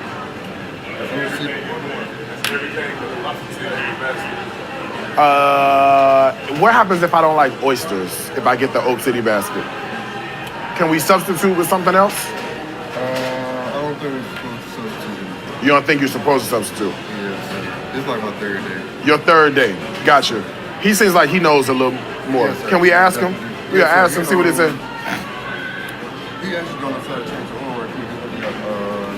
Made it before. You think anybody back there would know? They knew too? At the same time I did. So everybody knew around here. All right, let's do this. It's probably best to. So he shows up with a camera in people's faces. The Juanito can't answer these kind of specific questions because he's like, ooh, this is my third day. I don't know. And the manager has just walked away, which to me, that's an issue in and of itself. If you're training, you're a manager, and you see someone walking up with a camera and this dude is already asking questions that you're having to answer as you're walking away, might mean you want to hold back a little bit and hold tight and see if you might need to assist your new worker with that. But that's training on a whole nother level. That's my way of managing. Everybody don't manage like that. But anyway, Darius has even his stance and stuff, and he's had people in the comments saying, you know, his presence and just the way that he was acting was, condescending. And Juanito is saying it's his third day, and then Darius repeating to the camera, it's his third day, kind of, arrogant. And this is why you would call ahead and let them know, hey, you know, I'm a social media influencer, predator, aka predator, that has been scamming for a little over a decade. My new grift is coming out and reviewing Black-owned restaurants because I could never run a successful one myself. So I'm looking for ways that I can steal ideas from you and potentially maybe start this grift again. And so I just wanted to give you a heads up that I'm going to be in your town on this day because I do these dining with diarrhea events across the country with my D-Hags. I have a cult following. They act like cult members, and I indoctrinate them by playing church every night with my taco meat chest.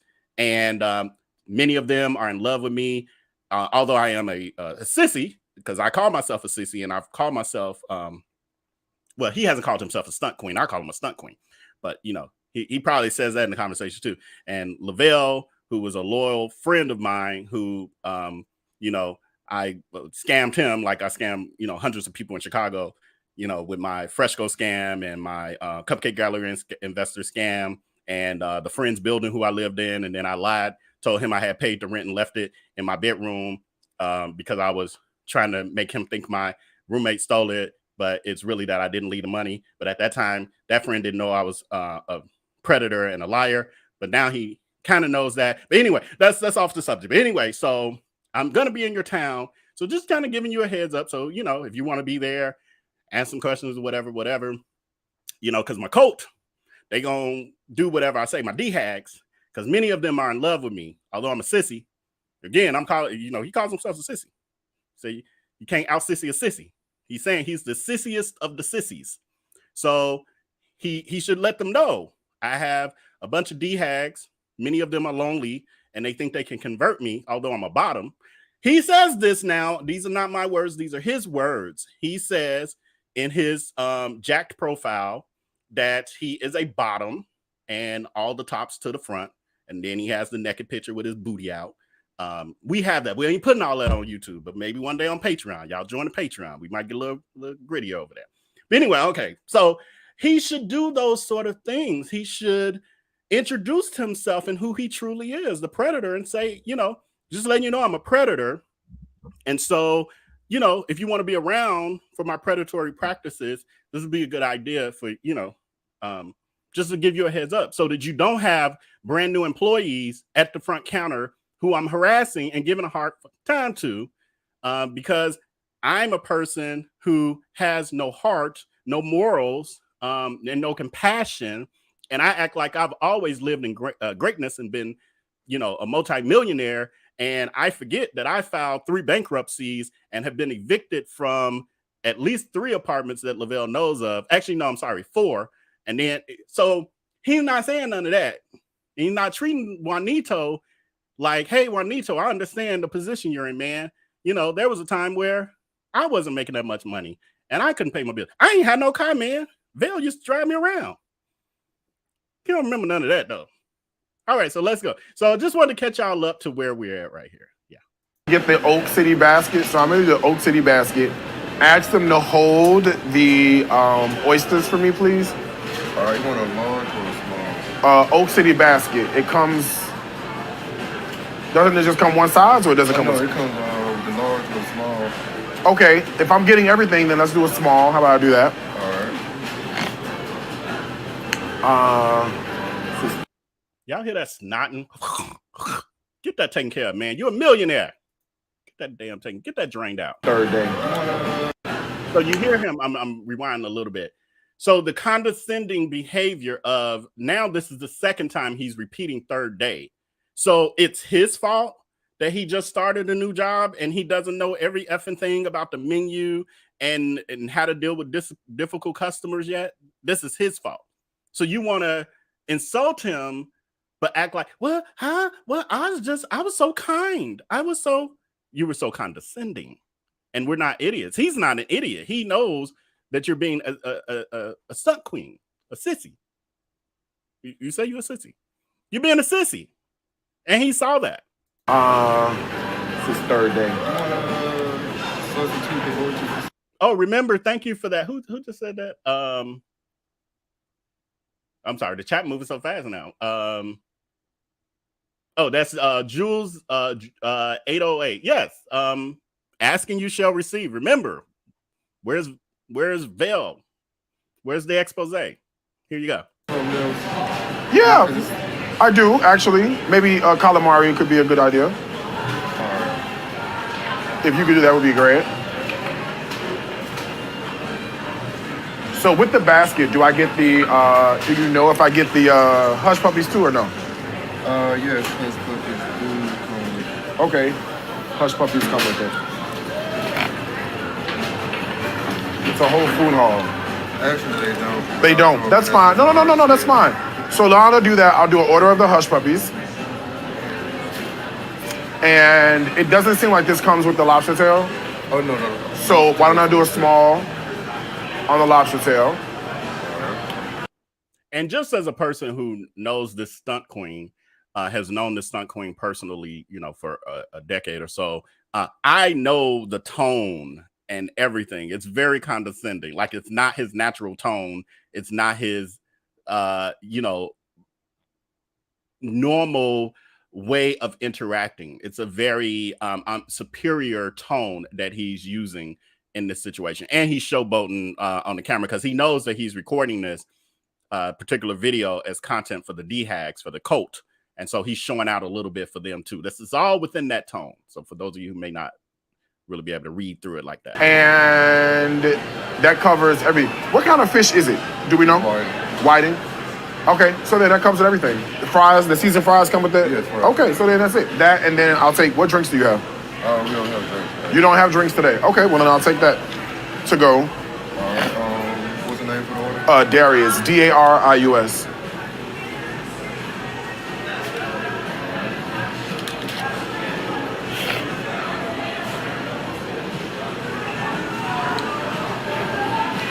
Okay, I'm gonna fast forward a little bit of this. So what I will say, because I like to be fair, I'm fair. Like, I'm being fair because he is a stunt queen. He is a predator. He is a sissy.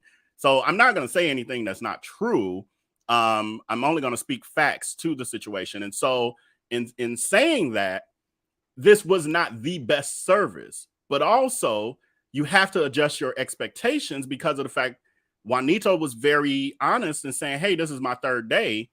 I've been places and dealt with people who were brand new and they didn't even tell you they were new. And when you find out later, maybe because you have to get help from someone else or a manager or something, and you find out they were new, it's like, oh, well, had I known you were new, I wouldn't even kept it going this long or whatever. I would have asked for some other whatever. And so Juanito is honest enough to let him know, which us normal, people who have had healthy childhoods, etc., and know how to interact with people on a proper level and aren't sociopath, we would adjust our interaction with that person so that we're not harming them or making it a worse interaction for them, and understanding that this is a learning experience for them.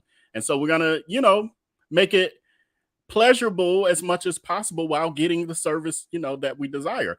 Darius could have held back and said, oh, that was your manager who just walked away. Well, I'm doing this on camera for my D-Hags, and they think everything I do is great and I can do no wrong. And so how about I just hold back till the manager comes back so that we can kind of make sure this flows easy. Because I am also reviewing a Black-owned restaurant, and I'm here because I care about Black-owned businesses. And so, of course, I would want a Black-owned operation to be in the best light in front of my millions of burner bot accounts and the few hundred D-Hags that I have. So, but no, that's not what, he does. He's a sociopath and a sissy and a stunt queen.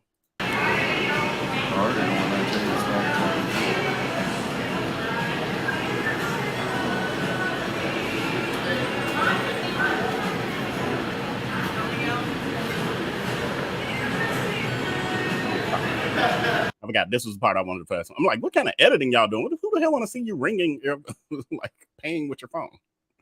You're doing too much. So in this part here, I'll play it because some of you haven't seen this at all. What time should I come back? 5 or 10 minutes. All right, cool. Won't go too far. 2. You out of them? Yes, sir. Okay.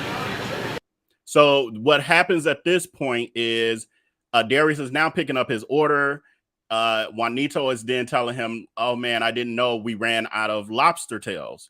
And so this is the interaction that's happening from that. Even after I pay for it? Yeah, I guess. Even after I paid for it, you paying for it or not, if we ran out, we ran out. Like, but they ended up being able to find it. It was, I think some other manager, because they had multiple locations, was gonna bring some over or whatever. But I'll continue. Still got phone with the manager. All right. Yeah, I guess. Still. You out of them? Yes, sir. Okay. Even after I pay for it? Yeah, I guess. Still got phone with the manager. All right. Sorry about that. So the other guy standing there on the phone is the manager. Okay. I know I had him this morning when I set up. And you can see in Juanito's demeanor, like he's like, man, I messed up. Like I'm sorry. Like his demeanor is very apologetic. There's no aggression in his tone, etc. And yeah. It's okay. So I want it, everything, whatever you got. You got a tray to put it on so I can carry it over? No, sir, I should have just asked you for the tray. Can you get one? How we supposed to carry? She hit the light right here around the corner. She better hurry. Give me Okay. 1 second, I'll get you one. I'm most definitely. Yeah, set me up. Come on, man. Okay. Do me right. I'm sorry. Set me up, man. Do me right. This is why you call ahead. This is why you arrange this sort of situation so you don't have this. And then you film this, and okay, you filmed it, fine. But then you put this out on social media, seeing that it's chaotic, and you're supposedly promoting Black businesses. Do you think this makes City Fish and Chips look good? Got to do you right. Word. You look like a #1 customer. I'll do all right. Jesus, that's none. I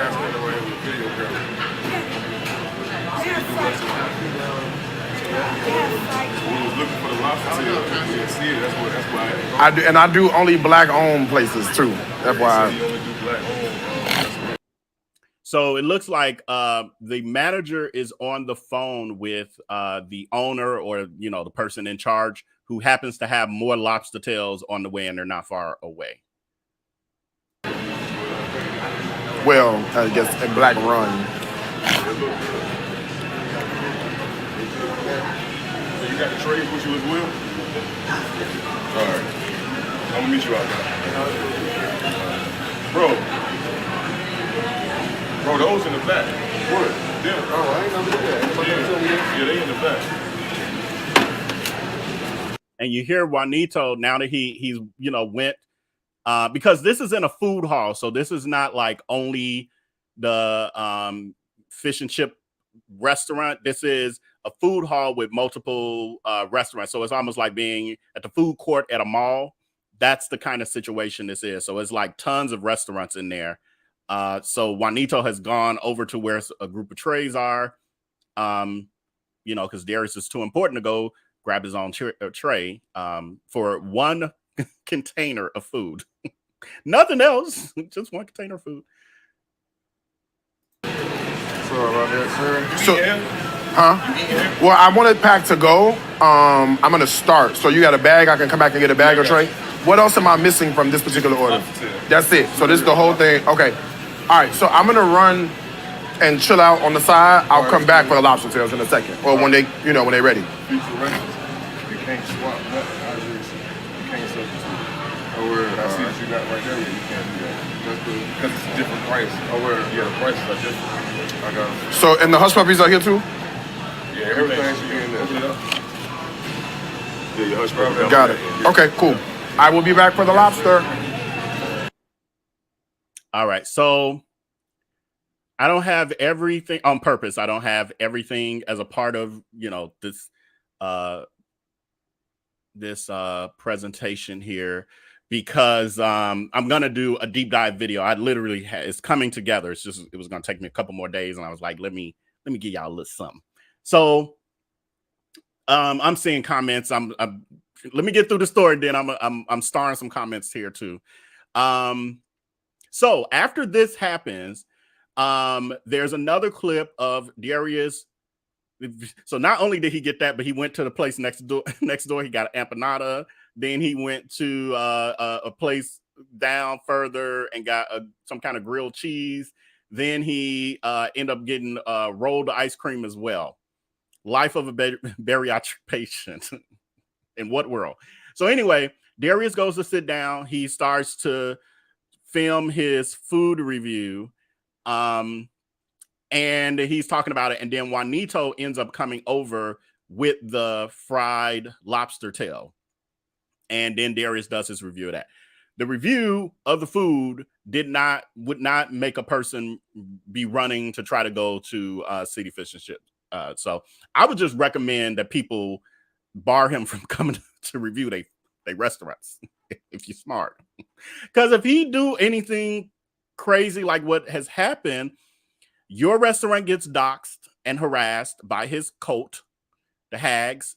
On top of that, your employees potentially will be harmed by them, which is what we saw happen. So Darius does that. Then Darius goes on his Instagram live afterwards. He's in the car. He's talking about the experience. Like, everything is content for him. So, because the food is not content. Like, that's the thing that is not the content. The real grift is the drama. So he's talking about the situation. Somehow Juanito gets wind of it because, you know people who know people.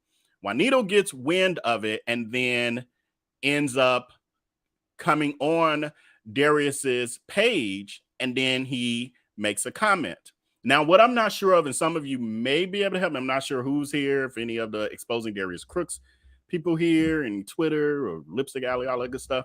But anyway, I'm not sure of like what platforms or the exact timeline, but Juanito ends up commenting. This looks like it was under Darius Crooks' Facebook page. And he says, Juanito comments and says, "I knew you looked familiar. Let me see what you think." And then I think this is a hag. Yeah, one of the hags, the D hag, says, "You're a little too late. You'll hear loud and clear what he thinks." Ha ha ha ha ha. Laughing emojis. So this is where the hagation starts. This is where they start they're flying monkeys. So, and for those of you, because I know people get sensitive about the word monkey when referring, well, Black people use the word monkey and all of that. I'm not saying in the sense of Black people are monkeys. No, the hags are flying monkeys, as in the Wizard of Oz, the Wicked Witch of the East or West or whatever. She had the flying monkeys, and she would send them out to go attack people for her.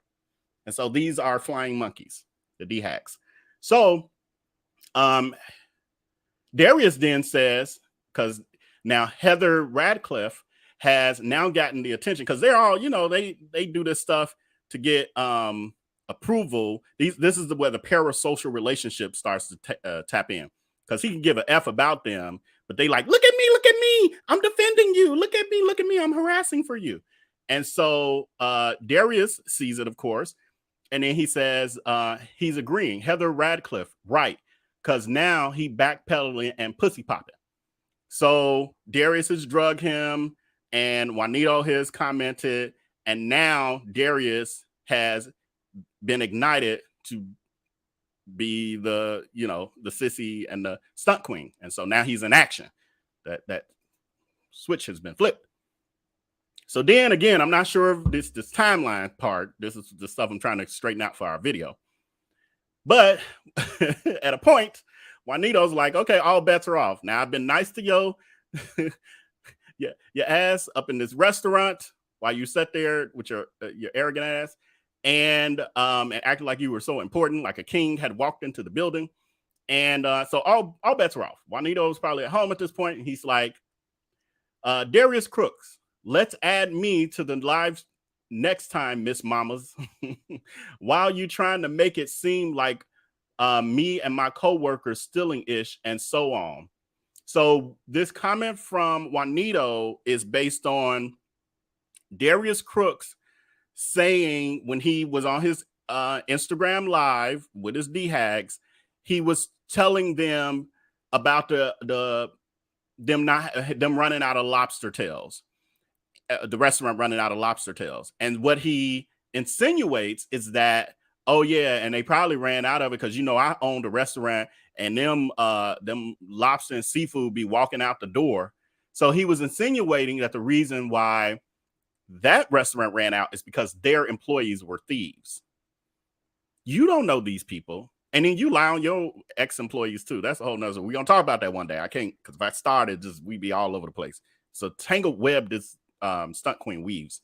So we got to stay on topic. But anyway, so he was insinuating that Juanito and his co-workers, his colleagues, not that they, you know, the inventory was low and that they sold lobster tails and other customers had already taken them, but that no, the employees have packed them in their trunks of their cars now.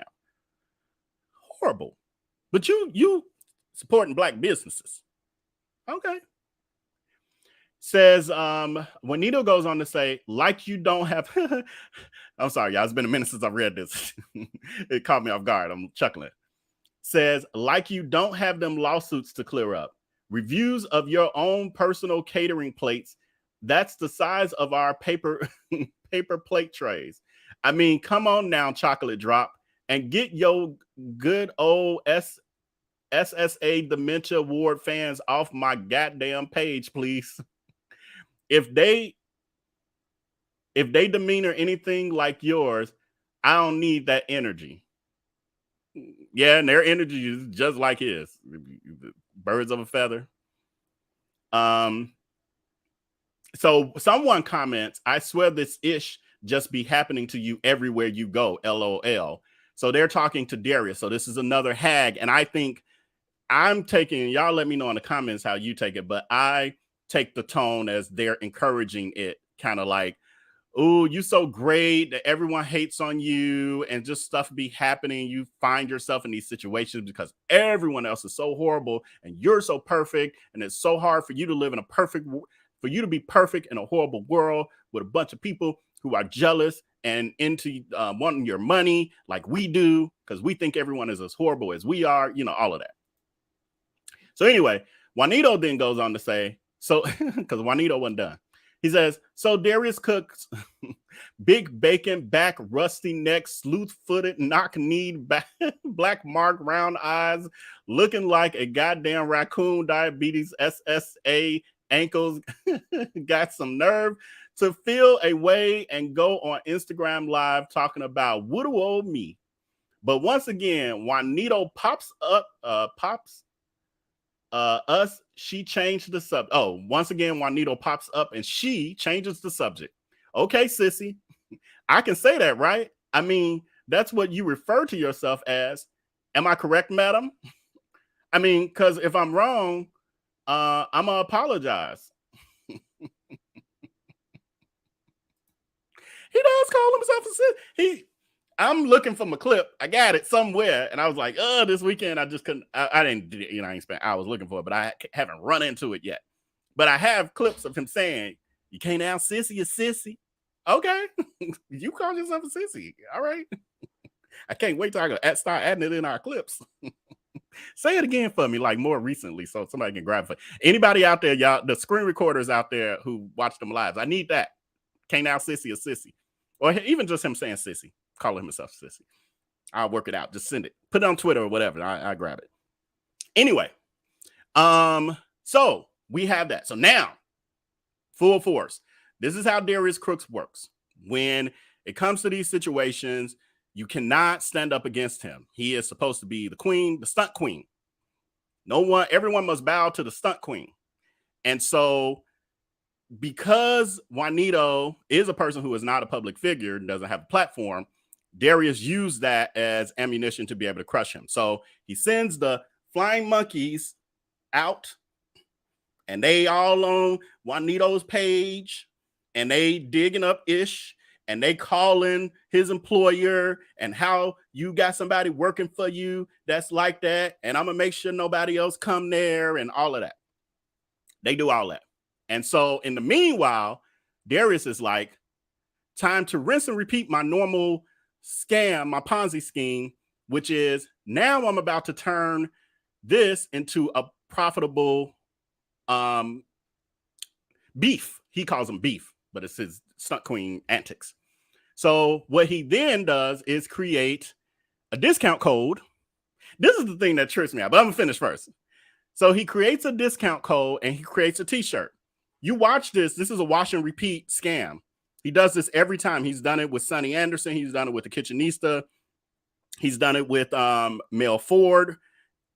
And it's a list that goes, Bridget, there's a regular customer who he scammed, and then her brother stood up for him. She was standing up for herself, and then her brother came out, but her name was Bridget. And so he created a t-shirt line, Don't Be a Bridget. So this is his thing. And so then these D-hags, flying monkeys, they like, what should we do, master? What should we do, stunt queen master? And so he's like, and then they like, we need a discount code because we're going to make them mad because we're going to spend our money on you. What? You are some idiots. That shit is funny. So anyway, same thing here. Watch and repeat. He creates a t-shirt line because he was called, and again, these are snippets. It's not everything. Because in one of the comments, Juanito called him queenish because he's a stunt queen. And so Darius Crooks creates a queenish and a kingish t-shirt. Well, all he did was like he goes on his t-shirt site and type in that and create a quick little Photoshop logo. And he put it on these t-shirts. I mean, these sweatshirts, t-shirts, or whatever. And then he puts out a post and says, introducing the new Juanito line of tees and hoodies. Grab a queenish or kingish tee or hoodie. Be sure to use discount code. And I think the discount code was queenish. So now they buying it up. Not us. We're supposed to be the ones being punished, right? Like us who are speaking out about him should be the ones who are punished. Why are they being punished? Because they spending money. What? Okay. If it works for y'all, okay. So they spend money. And then the next piece of this, the next part of the scam is then Darius supplying demand. So then what he does is create buzz around it. So now it's the drama. So it's getting attention. And then he is making some profit, but then he inflates what's really happening so that more of the D-hags who believe every word that this scammer and Ponzi schemer and predator say, they're believing the hype. It's all created marketing. It's smoke and mirrors. They believe it, and they're like, oh, I want one too. I want one too. Because I've seen 5 people post that they got it and they just ordered it. Out of the 5, probably 3 to 4 of them are his burner accounts. You can program them to do that. We're going to talk about that one day. I'm going to break all that down for y'all. So they thinking 4 of these hags then bought, 4, 5 of these hags then bought it. Might have been 1, if that. Might have been none. And he was posting that under different accounts. They call bot farms. Look them up. I actually posted it on our Facebook page and our VIP group too, explaining it. It's the definition of bot farms. You can buy them. I can have it. If I wanted 1 million followers, well, on paper, if I wanted y'all to be like, ooh, Vale got 1 million followers, I could buy them. I could do that. The difference is you'll know the difference that I don't really have that many as that based on my engagement. If you see me all of a sudden with 1 million followers, and you'll never see that because I ain't doing that bullshit. But if you ever saw me with 1 million followers and you still see me with 200 people in our live streams, that ish ain't true. It's not true. That means I bought the rest of them. They're not real people. That's how you know that Darius has bought many of his followers, because his engagement is like mine for the most part, except for even when he has drama, it's like mine. It's at my level. It shouldn't be. Your platform is like almost 100 times bigger on paper than mine. That's why you started trying to be a blogger, a gossip blogger, because you saw that my engagement was higher than yours. You supposed to be making more money than, well, you making more from your scamming for sure. You ain't making more on your platforms than, well, I ain't gonna say that. You ain't making more on your YouTube than me because your views are in the same realm as mine. Anyway, but they don't know all this. They not educated. They ain't got common sense either. And they ain't got critical thinking skills. That's a whole nother story. Anyway, so back to this. So now he has, you know, he's building up the buzz. We're going to get them. Spend money on me. Make me appear richer. What? So then he starts doing these sort of posts. This is rinse and repeat. I'll show y'all. I'm going to show y'all the pattern because I got all these documented, you know, just a pattern. He's supposed to be some great marketing genius. Damn, grift ain't changed in 10 years. What? Same stuff. They ain't paying attention to the patterns, but we are. So anyway, he posts here, it says, almost 100K in 12 hours. Never go back and forth with me on social media. I'll use your name to get a bag. Let's play a game. Let's say Juanito makes $18 an hour to take orders. I make 100K. He'd need to work 5,555 hours at 40 hours a week. That's 138.88 weeks, or roughly 2.67 years. Imagine the lesson he could have learned by shutting the F up. Oh, well, I'm always game to make an extra 100K. If you need me, I'll be helping the team pack orders. So, yeah, I can't wait to get to y'all comments. So this is this is what somebody pointed out. I so love the people in the coalition. So this is what somebody pointed out, and this screenshot is really small. I don't know how well y'all can see it, but y'all see this graph of the day that the drama started and he did the sales, and it just did this big long graph bar. But look at before. This shit is a flat line. It's dead. Ain't no heartbeat. Ain't no heartbeat in themselves until the drama, which again tells us and shows us. I mean, I don't make this ish up. Tells us and shows us that your brand is ish and is not based on your cooking, because you're cooking every day and you're on live every single day, multiple times a day. That ain't got this graph going up and down. The only time it moves is when there's drama, which is why you're a stunt queen. Why you always creating drama. The other piece that people have pointed out, because you see it here, like, and then you see it taper off. You see it shoot up the day of the drama. Well, I guess that maybe the drama started late at night or whatever. So that full day, it shoots up and then it drops immediately. And I'm sure if we really, really watched it, if he was to give us, you know, more of these fake, well, for one, part of these are probably fake, fake screenshots. The other piece is he claims he can't create these, but I have a video. They're on YouTube. You can really Google it. How to fake Shopify numbers. I was going to do a video months ago about it and just got sidetracked with a bunch of other stuff going on. But where he literally says, yeah, and they saying I'm faking these numbers.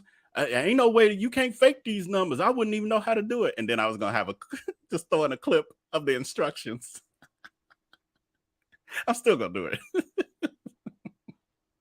Like, because you know how to do it. That's why I was throwing, like, this is how he does it. He claims it can't be done. This is how you doing it. They don't use any level of, you know, critical thinking or common sense. Like, this stuff is Googleable. You can just Google it. Anyway, I'm going to have to move faster because we had 2 hours, over 2 hours already. And this, I know I got y'all up late on the night and I'm clowning. My Aries is in full of more. And I could keep going, but I ain't gonna hold y'all like that. Okay, so we did the t-shirt. Well, I'm sorry. He did the t-shirt scam, and then, or grift. I should call it a grift because some people now, there's already one person I saw today saying they ain't got their t-shirt yet. But the truth is with the t-shirts, well, you know what? I don't know now with he's not doing those t-shirts. Those are drop ship from like a different company. Like we have merch too. I don't really advertise it because I need to update some stuff. But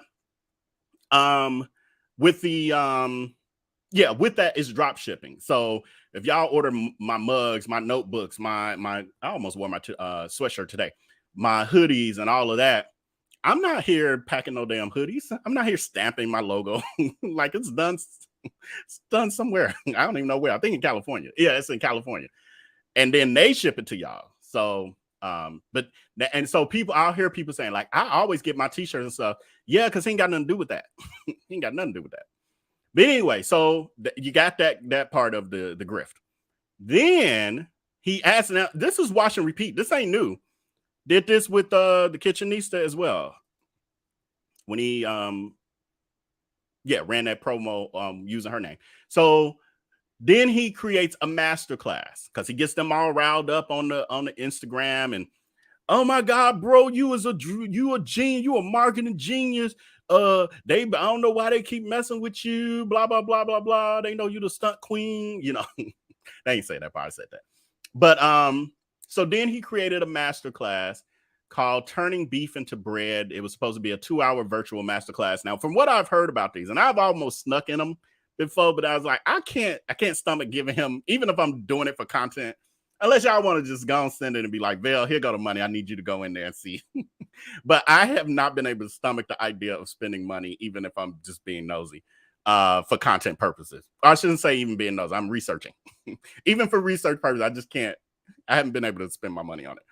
But he's done this before. He charged $75. What I've heard is that people with the previous ones, people weren't getting the links. There was a major problem with the other one. And I think he even had to give out some kind of apology on some level, technical issues, all this other stuff. But anyway, so this is a part of the grift. He constantly does this as well. I haven't heard anything about this yet. Not saying there's nothing out there, but I haven't run into any comments of people with, not having broken links or anything like that, or any response from it. I do know that's rinse and repeat as well. Like it's the same. Why people think they could follow a person who tells them I make money by creating drama, and they think that this is a successful business model for them and their clothing store or their construction company or their or their catering business. This don't work for everybody. It only works for sociopathic predators. This ain't gonna work for you. I don't know, but to each his own. Have at it. Then Darius, he taunts, he continues, and he posts, you're wondering where your views went. Meanwhile, I'm the blueprint. Who are you talking to? I don't even know what that means. Whose views went anywhere? And the people, when your views go up, they go up because of the fact that people are watching your drama, because they're waiting to see people expose you as usual, per usual. Was there another? Oh. I'm sorry, y'all. That's what I'm a little, there's one other. Yeah, there was one other video. So after this, wait, let me make sure. Yeah. Oh no, I'm gonna just do this one. Then I'll do this next part. So then we got the flying monkeys, aka D-hags. We use them terms interchangeably. They're the flying monkeys or D-hags, whatever y'all want to call them. Commenting. There's a bunch of them. This is just one I put in here for us tonight. Carolyn Andrew Glover says, the Juanito collection, Darius Crooks friend, you are petty and I love it. And then he responds, petty AF. Yes, he is. He is that. But they encourage it. So they're not there saying the way that your food and all of this is great. She's saying she enjoys his petty. That's part of the cult. There's different demographics within this cult, but I'm gonna break that down in another, when we get to that series where I break down the D-hag cult, and that there are different tiers and levels. There are some people who do watch him truly for the food, the unhealthy, diabetes inducing food that goes against everything that a bariatric patient should ever do. But there's that level, and then there's those who don't understand business at all and think he really is running this successful business because they're just kind of enamored by the glitzy part and these fake screenshots of bank accounts and stuff. And then, there's just all, and then there's the hags, the true hags. They're the F hags. I ain't gonna use the FAG word, but they are F hags, and they love to have, the gay best friend and all of that, and the gay cousin, and he's like that to them. And then you have the ones who are just lonely and they ain't got no existence outside of waiting for an Instagram alert that he's gone live for the 15th time that day with his taco meat showing on his hairy gray chest. And they're hoping to convert him. They're hoping to catch him on a day where he will grace them by squirting on them or something. I don't know. It's too much. But I don't know. There's all these different levels. There's more. I'm breaking it down. I'm telling y'all, I got a deep research project going on over here. But anyway, so all of that happens. Darius Crooks is now saying he's so successful, and this is why you don't mess with me, because I will make money off of you, and that should hurt you. Now, in this particular case, well, make money off scamming my hags, and this should hurt you. What? Meanwhile, my bank account is fine.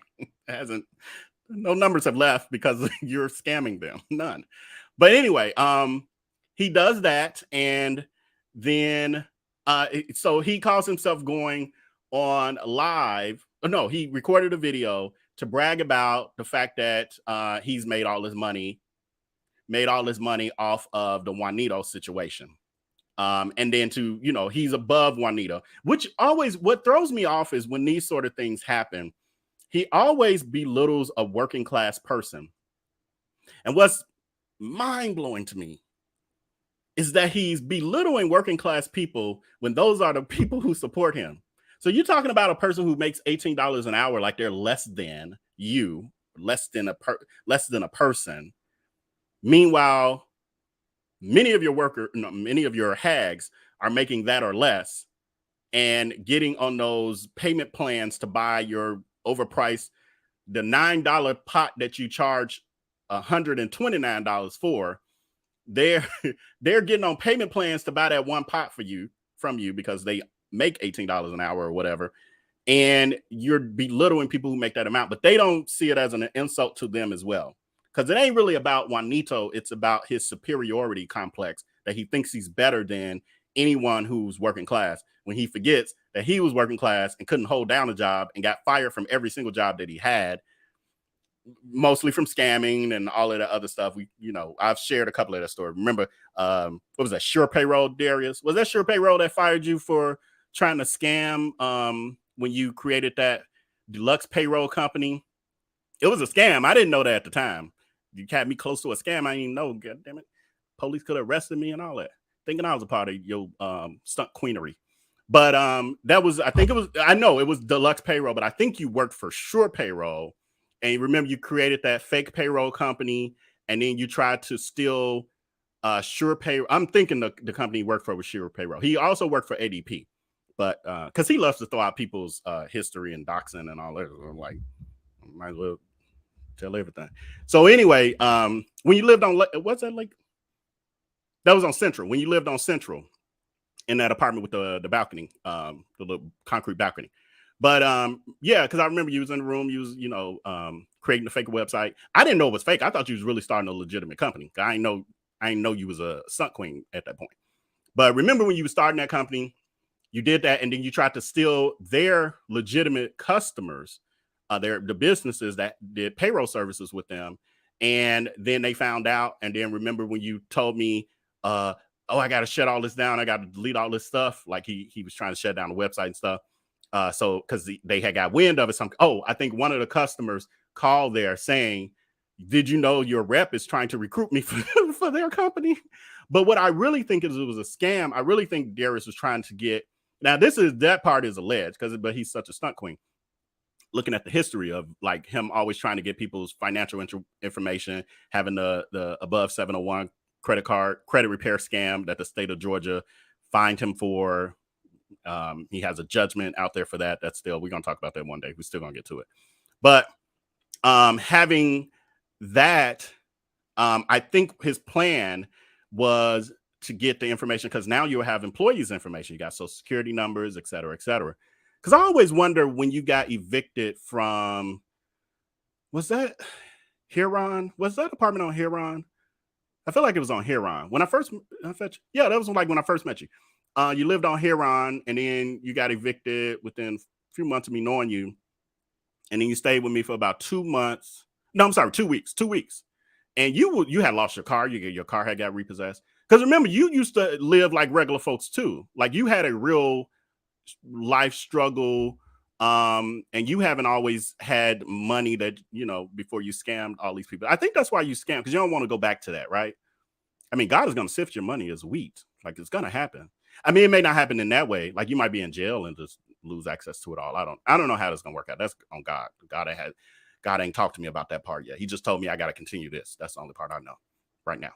You know, God reveals it when he's ready. But anyway, so, what I always has started to question down the line, like, you know, back in the day, before I knew you was a stunt queen, I used to think like, oh, he's such a hard worker that somehow miraculously he has saved up enough money within 2 weeks to get on his feet and have a security deposit and first month's rent and whatever else you had to have for that apartment on Lake that you end up getting evicted from that later on too, down the line. But yeah, I was just like, wow. And it was a nice apartment. He always got a nice apartments though, y'all. Always got nice apartments.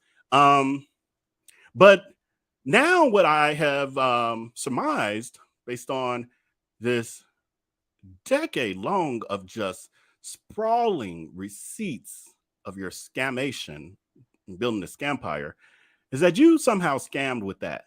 That's how you got enough money in 2 weeks.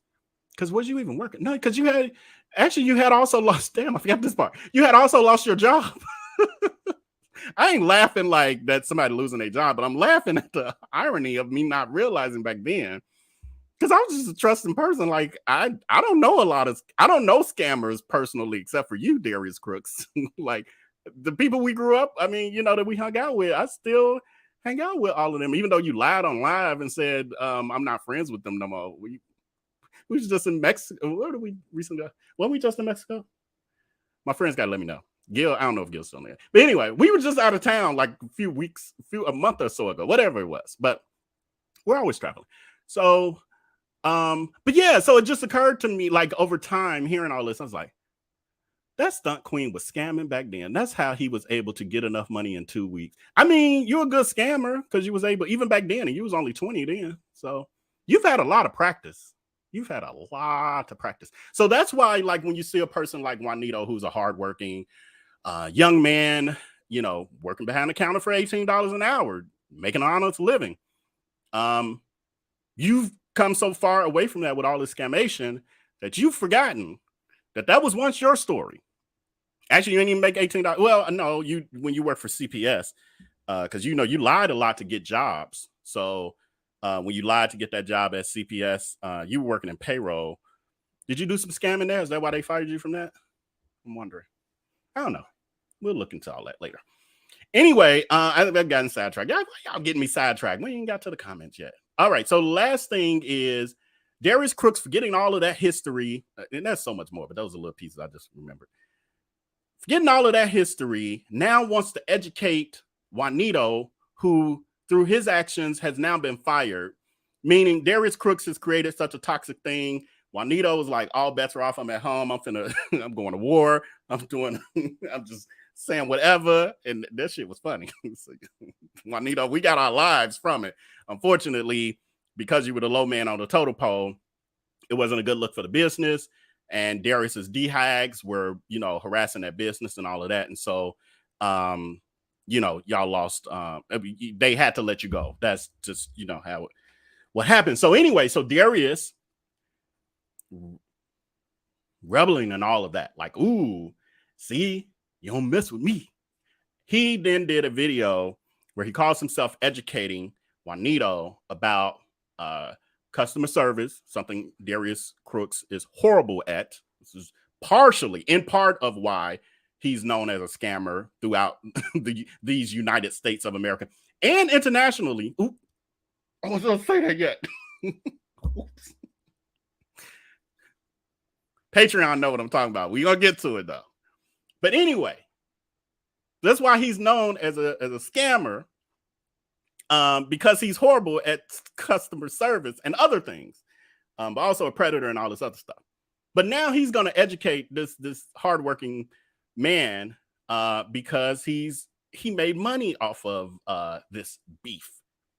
So let's listen to so this what this is the video that he did where he's, you know, talking about his greatness and why you don't mess with him and nobody should touch him and all of these other things. Everyone should run in fear. All of y'all, he wasn't talking to me because he know I ain't scared of him. So what I did was clip it up because it was like, I don't know, 30 minutes or something of his rambling. And so I was like, oh, I know what I can do with this. And so this is what I did with it. Enjoy. Oh, it looks like we're getting one of those rare peeks into Darius Crooks actually telling some truths about how he is a internet influencer who is able to continue his wrath of predatory practices and scamming and sociopathic behavior. And in this recent clip that I grabbed, Darius finally admits some of this publicly. And he has a warning for any of you who may choose to attempt to speak truth to his predatory practices. And for everybody else who's on the outside looking in, feeling like you, I don't know, want to go up against me, want to challenge me, don't. I don't have anything to lose, right? And he tells you right there that one of the reasons you would never want to come against him and speak any truths about being wrongfully treated or scammed or expose any of his negative predatory behavior towards you, he's letting you know that he has nothing to lose, which basically means he's morally bankrupt. But let's continue. Once your name is trashed on a national level, you know, Forbes and Black Enterprise, that's it. What else can you do?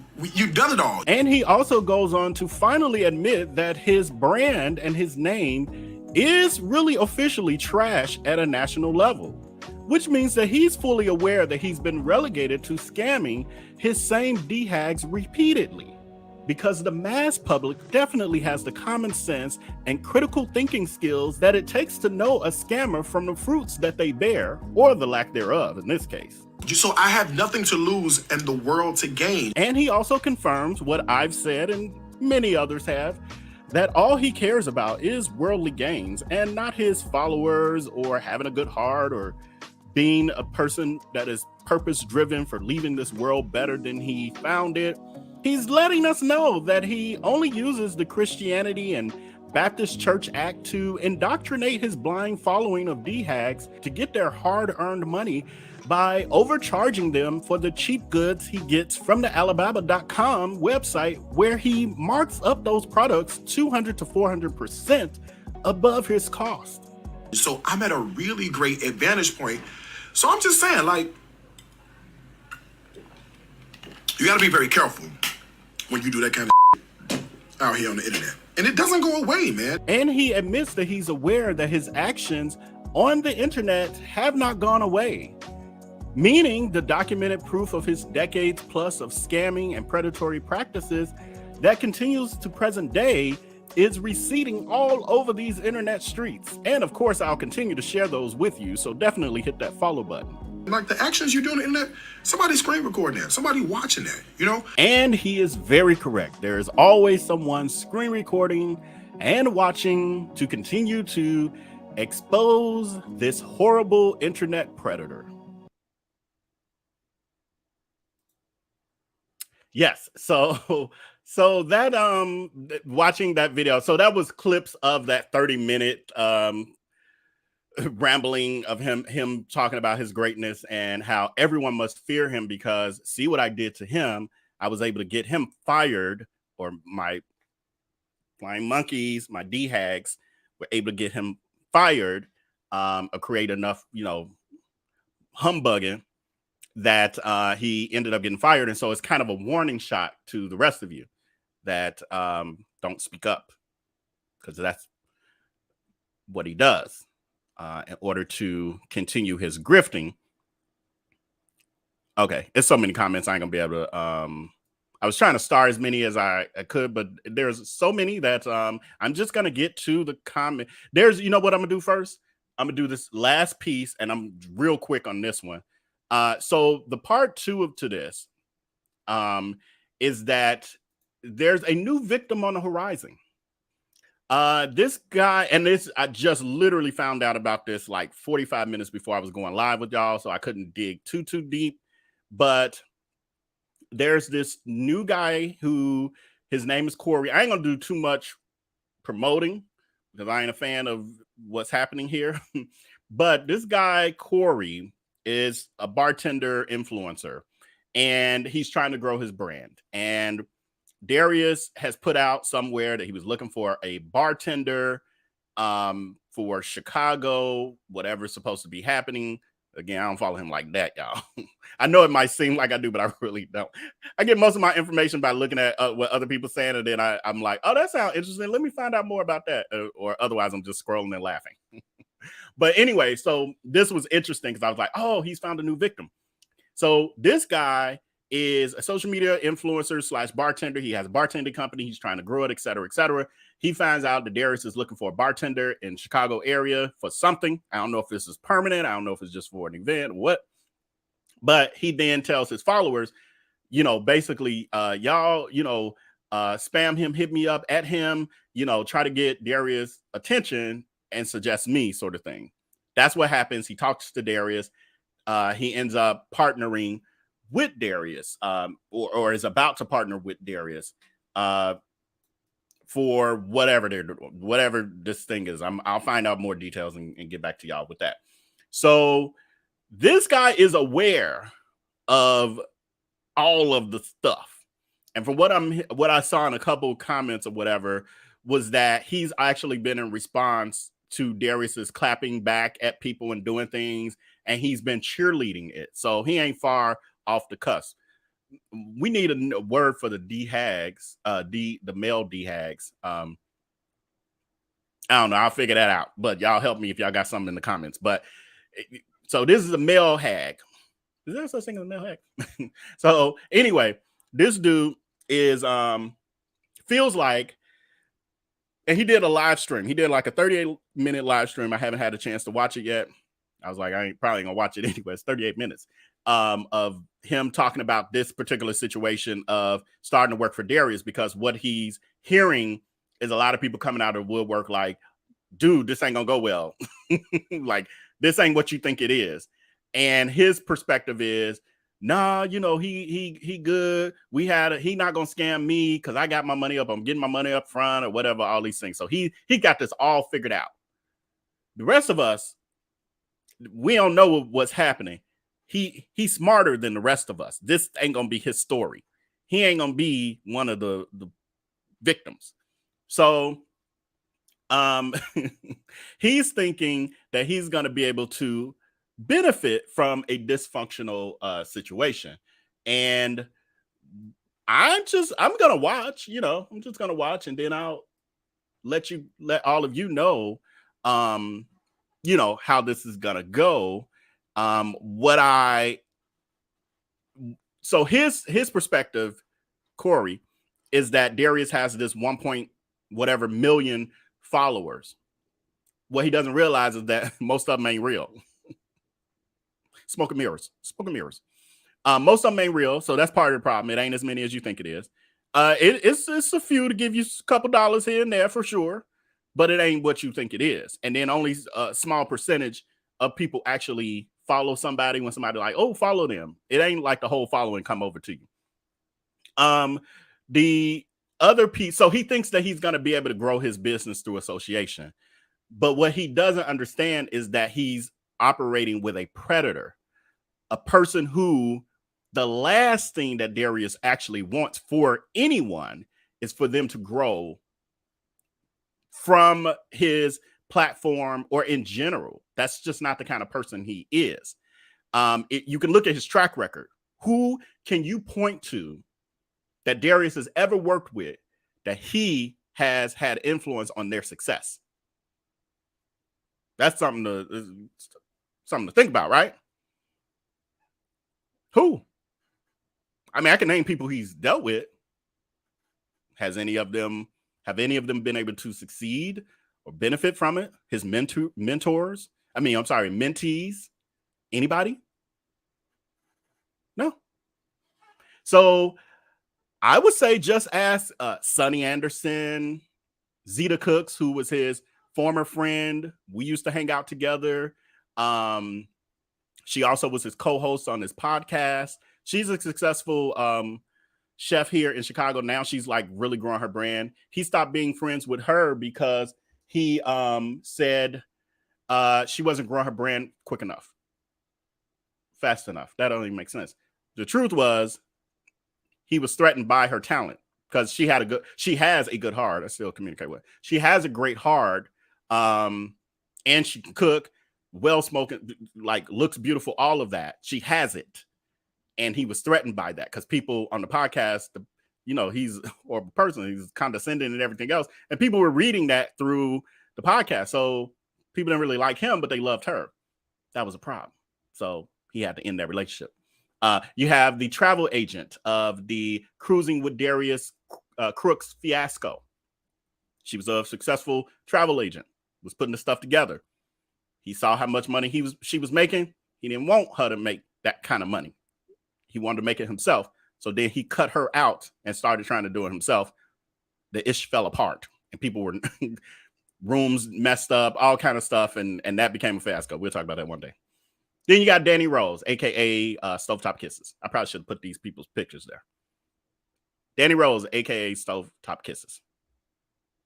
She was part of a collaborative that he was working with, and they were friends. She was up and coming. He was a little bit bigger than her. And he stole her business, her Center Treats business. First, he was like, we should partner together. These are great. I love these. Teach me how to make these. She teaches him how to make them. She has an emergency with her father who was ill. She goes back to the South. Get her father. We can tell because we just talked about Kim this past couple days. He don't care about nobody and caring for their parents because he ain't got no parents. So that's not true. He got a mama. But he ain't got no relationship with his parents. And so he don't understand that. And so he used that as an opportunity to be a predator and stole the business, trademarked it, and stole her Center Treats business from under her. She don't even want to talk about it today. But because of the gravity of the story, and I know that it can help other people, I share it. And I'm not sharing it to hurt or harm her, but because I know that this story can help others. But anyway, harmed her so bad she won't even talk about it. And we got proof of that because there's one of my highest viewed videos here on Facebook is that video where I just clipped me talking about where Kev on stage, the comedian, the gospel kind of comedian Kev on stage. Well, he's grown beyond that now. But Kev on stage denounced Darius Crooks publicly on Twitter, on social media, saying, I denounce him. I have no association with him. I don't want nothing to do with him. I found out from my friend Danny Rose what he did to her, and she didn't want me to speak about it. And so I was just quiet. But then people started thinking I was complicit with what he was doing. So I had to come out publicly and say, I denounce this scammer, this predator. So we got Danny Rose, Stovetop Kiss, very successful now on TV, all the stuff he wanted. But that's because she's serving. She's using her gift to serve and not to take. And so she's succeeding, like Tabitha Brown. He wanted to be her too. He didn't know her, but he wanted to be her. Then you got the Black Food Network creator network that he created. Danny Rose was a part of that collaborative. He created, this was when he was a little smaller. He was growing though. He was bigger than most of the people he would see talented influencers, cooks, influencers. And he'd be like, ooh, I like what they got. I want that. Like a vampire. I'm gonna get their blood. And then he would befriend them. Because he's charismatic. Like, we're not going to take that from him. He's smart and he's charismatic. Again, I'm going to always speak the truth. Whether it's in favor of the predator, the scammer, the stunt queen, the sissy, I'm going to always speak the truth. Truth is, he is charismatic. So he can pull you in.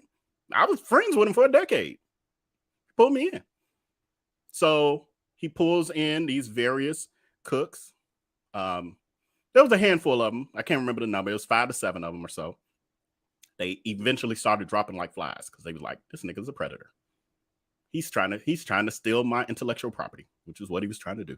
Trying to undercharge me. He's trying to build his platform from my gifts. And so they all started falling apart. And that fell apart. Then we got Bruce. Bruce was his mentee from Chicago, moved to Atlanta to help him with the business he stole from Stovetop Kisses, the Center Treats business. The only thing is he had stole her recipe on like the dough and all that, but she had held back that icing, and that icing was the key. And so he had Bruce cooking. Bruce be cooking is his name. Bruce was cooking, cooking them, well, bacon, really. Bruce was cooking and baking them center treats, but he couldn't get it right because Darius is not as great of a business person as everyone thinks. Like, he doesn't know everything. No one knows everything. And so Darius has always been bad with packaging and delivery, the delivering piece of it. There's always a disconnect there. Like, he's the presentation and all that. That's always a little disconnect there. And so, am I going on too long, y'all? Y'all let me know. Somebody said you can't hear me. I can't hear you. Nicole M can't hear me. Vel, is Nicole the only one who cannot hear me? Am I talking too low? Maybe that's what it was. Maybe I was talking too low. But let me know. I need to see the chat moving to know. I can share more.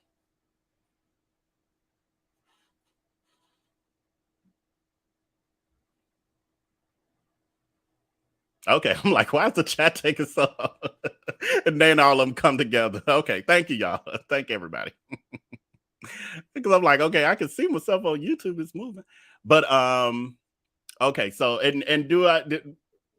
okay, now I'm almost at 3 hours. This is crazy. Okay, I'm finna end it at I'm gonna end it at the 3 hour mark. We got 20 minutes, and I'm wrapping up. Wherever we at, I'm just hitting the end button, and we out of here. And then we'll be back tomorrow. And maybe tomorrow, hey, Chef Finest Wine. Maybe tomorrow, maybe we'll just continue with some of this level of the content, because this will actually be easier for me than that deep dive research I have to do with all these various stuff. Maybe, we'll figure it out. I'll figure it out. Anyway, then we have the Bruce be cooking. So, they couldn't figure out the recipe for the icing. It just wasn't right. People wasn't happy with it. So the business he stole from Stovetop Kisses ended up crashing and burning. Stovetop Kisses, she ended up she had to, start the business again and rename it and all that. And so she was doing that, and she eventually moved on to bigger and, greater things. Then you have the interior designer of the Greens and Gravy restaurant, who Darius, similar to this situation that Corey is finding himself in. Darius, through his charisma and using his following, because even back when I knew him, when I did the work for him at the Cupcake Gallery, some of y'all know that story. When I did the work for him at the Cupcake Gallery, he tried to barter with me.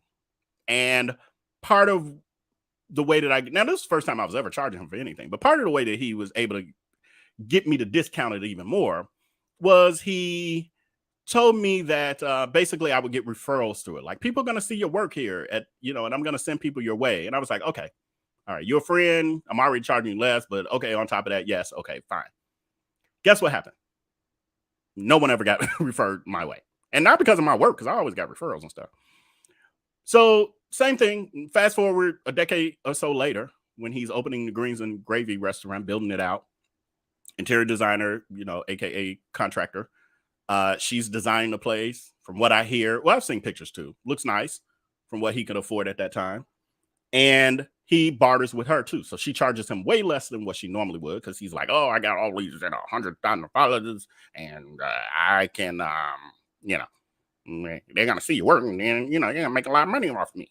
So she agrees, and she does the work, and she's paying the contractor out of her pocket, because, Darius is rich. And so she's like, of course he's going to pay me.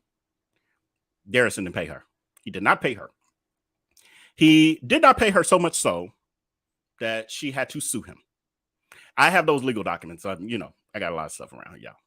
But yes. And she sued him, civil court, of course. And he did not pay her until the day before the court hearing. And I think it was like $4,000 or $5,000. I'm like, it wasn't even a lot of money. And you're supposed to be so rich. So, and then there's Christy. So speaking of Greens and Gravy restaurant, we got Christy. Christy is a long-term former friend of his from Chicago. I knew Christy, know Christy. I've known her, well over a decade, and met her through Darius. She ended up moving to Atlanta to support Darius when he opened the Greens and Gravy restaurant. You remember this, Darius? remember when you open the restaurant and because you're not good, you're like your people skills are horrendous. Like you can finagle and you can scam your way into creating these businesses, but to maintain them has always been your issue. You know this. Like if we're going to talk truth. And so what happened was within 2 weeks, he was falling apart. Wouldn't get out of bed, locked himself in his bedroom, not locked himself in the restaurant where he should have been because the damn thing was open. Locked himself in his bedroom. Christy, being a supportive friend, talking to him on the phone. Oh, my friend is going through it. My friend I've known all these years. She had a job. She was getting ready to leave anyway. She offers to come down and support her friend. She says she gets to Atlanta. She's now packed up her stuff. She's moving to Atlanta. She's moved in with him to help him run this restaurant. And when she gets there, she says he is locked in his room. Darkness. He gives her instructions on what needs to happen, et cetera, et cetera. And she's like, I got you. He don't go with her to the restaurant and give her and walk around and train her. That ain't his style. That ain't how he operate. And she eventually, she takes over the restaurant or whatever. She manages it, and they start winning awards in the neighborhood and all kind of stuff. Like you see pictures of her with celebrities and all of that. So she's the reason why that restaurant really, was successful. Now here's the problem. So because this is what Corey will find out, sooner than later. This ain't gonna last long. Corey's gonna find out that anytime Darius sees you starting to be successful in your own thing, living your own purpose, it's gonna bother him. That's gonna make him cut you off. It was kind of what happened with us as well. Like I never wanted to be under his, riding his coattails and all that. I always had my own other ish going. And when his stuff couldn't be a priority for me, that was starting to be towards the end of our relationship. I didn't know that at the time. I know that now. But anyway, Christy had her own, she has a coffee business. And so she was doing things on the weekends, etc., with her coffee business. Well, Darius doesn't want you to succeed, doesn't want you to have anything outside of depending on him. And he ended up turning that into her trying to make money off of him, something or other. You let him tell it. I do have that video footage as well of his version of the story. So anyway, he turns it into her being like an evil, greedy person who's trying to take advantage of him. That's what he always does. Everyone is taking advantage of him. He's never the person who he's the common denominator. Now, how many people I'm talking about? 1, 2, 3, 4, 5, 6, 7, 8. Well, I got 8 bullet points that I've gotten through, but remember, one of them was the collaborative with 6 or 7 C's. So we're gonna say I'm at about 18 people, and these are the ones I just jotted down right before this live, y'all. This is off the top of my head. This ain't me going through my stuff. So we had 18 people, all of them wrong. But who's the common denominator? Anyway, so after that, we just fast forward. There's more to that story. We fast forward. Then we have Marcel. More recently, let's fast forward a little bit. More recently, what was this last year? Marcel, former sous chef.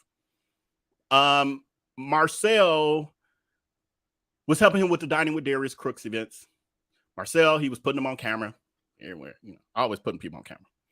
And Marcel was, young, impressionable, and et cetera, et cetera, et cetera. He then turns it into all of a sudden. You could see what happened was the night before, and I think I do have that footage. The night before, you could tell that there was something happening between Darius and Marcel, where Darius was irritated by Marcel, and you could tell Marcel kind of had enough. Marcel was kind of doing actions on camera that were almost like F this Negro kind of thing, like doing stuff in front of the camera. I can't remember the particulars in this moment because I'm going way too long for this live. But anyway, so the next thing we know, Darius Crooks is on camera rolling dough for them biscuits, talking about how he has let Marcel go. Now, first he says it's a private situation. He can't talk about his employees, privacy and all these other things. So I was like, yeah, he effed up. Then people was like, you messed this up. You did something to him, all of that. And so he's saying it. So now he like, I got to do damage control. So then he hops on his Instagram live the next morning, laying in bed doing girl talk with Larry Reed Lie, and they on there cackling, and Larry Reed is acting like he's just asking him Darius questions in general, you know, like girl talk, and mentions somehow the employees comes up, and he's like, oh, I fired my sous chef or whatever. And he's like, oh man, you fire more people than blah blah blah, all this stuff. And so then that's Darius's lead in. I'm like, they didn't script this out. This is like Mean Girls. I'm like watching an episode of Mean Girls. I'm watching them read the script. I'm like, they talked about this before.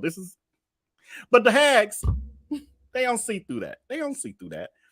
And so he gets on there and then starts to slowly drag Marcel. And talk about like he did some egregious things. He never really, I don't think he ever got into specifics with it, but he definitely made it as if Marcel was a bad person or had done things that just he had to fire him, like they were unethical. That, yeah. And I think he even used those words. Now it's slowly coming back to me. So we have that. Now, keep in mind, everyone we've gone through, especially like when we talk about the Marcel and stuff, these are people without platforms. These are everyday people who just happen to work with an influencer predator because they think that they can somehow benefit from it. Like Corey. But yeah, Corey. Like Corey. Then we have Q. Q was Darius's former cook in this past summer, whatever, last summer. Q left. Yeah, some of y'all know. Q left in I don't know when y'all shit. I don't follow him like that. Like if I don't have notes in my research. But Q left probably around the holiday season or something like that. All of a sudden, Darius Crooks, the predator, the stunt queen, the sissy, is saying that he has left. He's let go of Q. Now he had what's the other guy's name? Ramon? Yeah, I think it's Ramon and Q. Ramon has remained with him. He lets go of Q. He never quite says why. Q has a family, you know, wife and grandkids and all this other stuff. But Q was didn't back down to Darius and would drag Darius and kind of, you know, call him out. And he said some stuff on camera that would give up Darius's tea too. And so I could see why. So Darius claims after the fact that the only reason Q lasted as long as he did was because of Crystal, who is Darius's Crooks' primary hag. She sits on the throne next to him. She is head D-hag in charge. And so he says that she's the one who basically had Q being able to hang on as long as he has. Now, what Darius also does, because he's a predator, and this is what predators do, pay attention. Predators always hire or bring in people in the fold who need them or have something that they can hold against or over their head if they are ever let go of. Or the relationship ends. When Darius and I knew each other, he hadn't developed that model yet, because otherwise he would have never, we would have never been friends and all of the other stuff, because I'm not the person that you just got a bunch of stuff you can hold over me. So what he does with his employees and with his chefs, like the job ad that he had out a few months ago for this new group that he has, is that he was welcoming those with criminal records. And I was like, this is funny. Not saying that no one should have second chances. That's not the angle I'm coming from at all. I truly, truly, truly believe that everyone should deserve, second and even up to a third chance. And so I'm down with that. But when it comes to a predator, they use people like that because they can always hold something over their head. Why would I have an NDA with you, non-disclosure, because I'm a predator and all of that, and I don't want you to reveal my scams if we part ways? Why would I do that with you that you can still break secretly in some ways when I can find out your deepest, darkest secrets, your criminal record, et cetera, et cetera, et cetera. And he's going to befriend them and make it more friendly as he's collecting this data. But then when they fall out or something happen, then it's like, remember, I'm going to tell about that, what happened when you were 16 years old, or, you know, what you was just in prison for. Meanwhile, he's got the hags falling in love with these people. Ooh, cue this and cue that. But as soon as Darius, or Marcel this, and Master that, and Christy this, and Christy that. And so, but when he falls out with him, that hateful bitch, I never liked her no way. He looked greasy anyway. He's he's broke anyway. Like, it's a cult. Whoever he falls out with, they fall out with. It's crazy. So anyway, and we're moving quickly. We've got 2 more, and then I'm letting y'all go for real. Then we got the food photographer. Why did I forget? I forgot. I meant to look up her name because for some reason it was kind of Melanie. Is it Melanie? It's something. I wish if y'all know it, let me know. But anyway, his food photographer, who he has worked with for somewhere around 5 years or so, they recently parted ways. I was on a trip when this went down. I don't know, y'all. I travel so much. He says I'm broken, everything else, and miserable because I couldn't ride his coattails. Meanwhile, I travel so much I can't even remember the last places I've been to. But anyway, I was on the trip coming back from somewhere. I can't remember where that was. Somebody let me know where I was. What was that? I remember the airport. I just can't remember. Were we in the country? We were in the country. Oh, that was a cruise. We were out the country. That was a cruise. I went to where'd I go?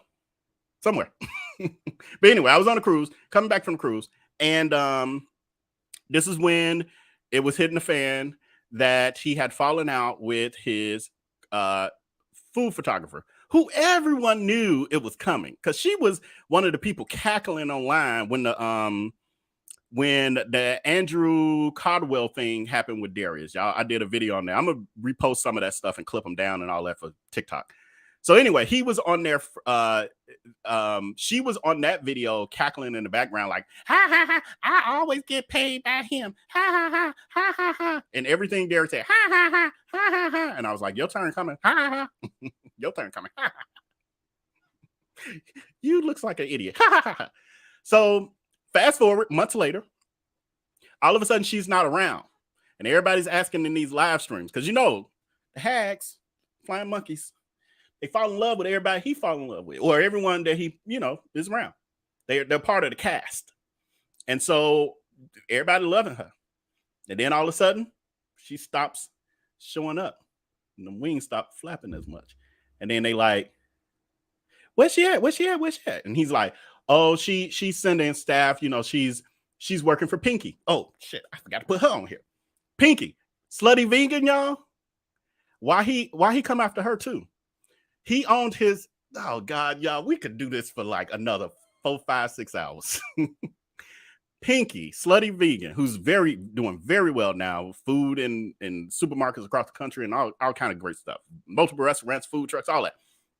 All the stuff he wanted to be. And he could have been. I'm not taking, again, I'm gonna always speak truth to it. Darius had the capacity to be that. It's the predatory sociopathic behavior, the mental disorder that he has that got in the way of it all, because he feels like he can run all this. But he's a predator. Let's start there. He's a sociopath. Let's start there.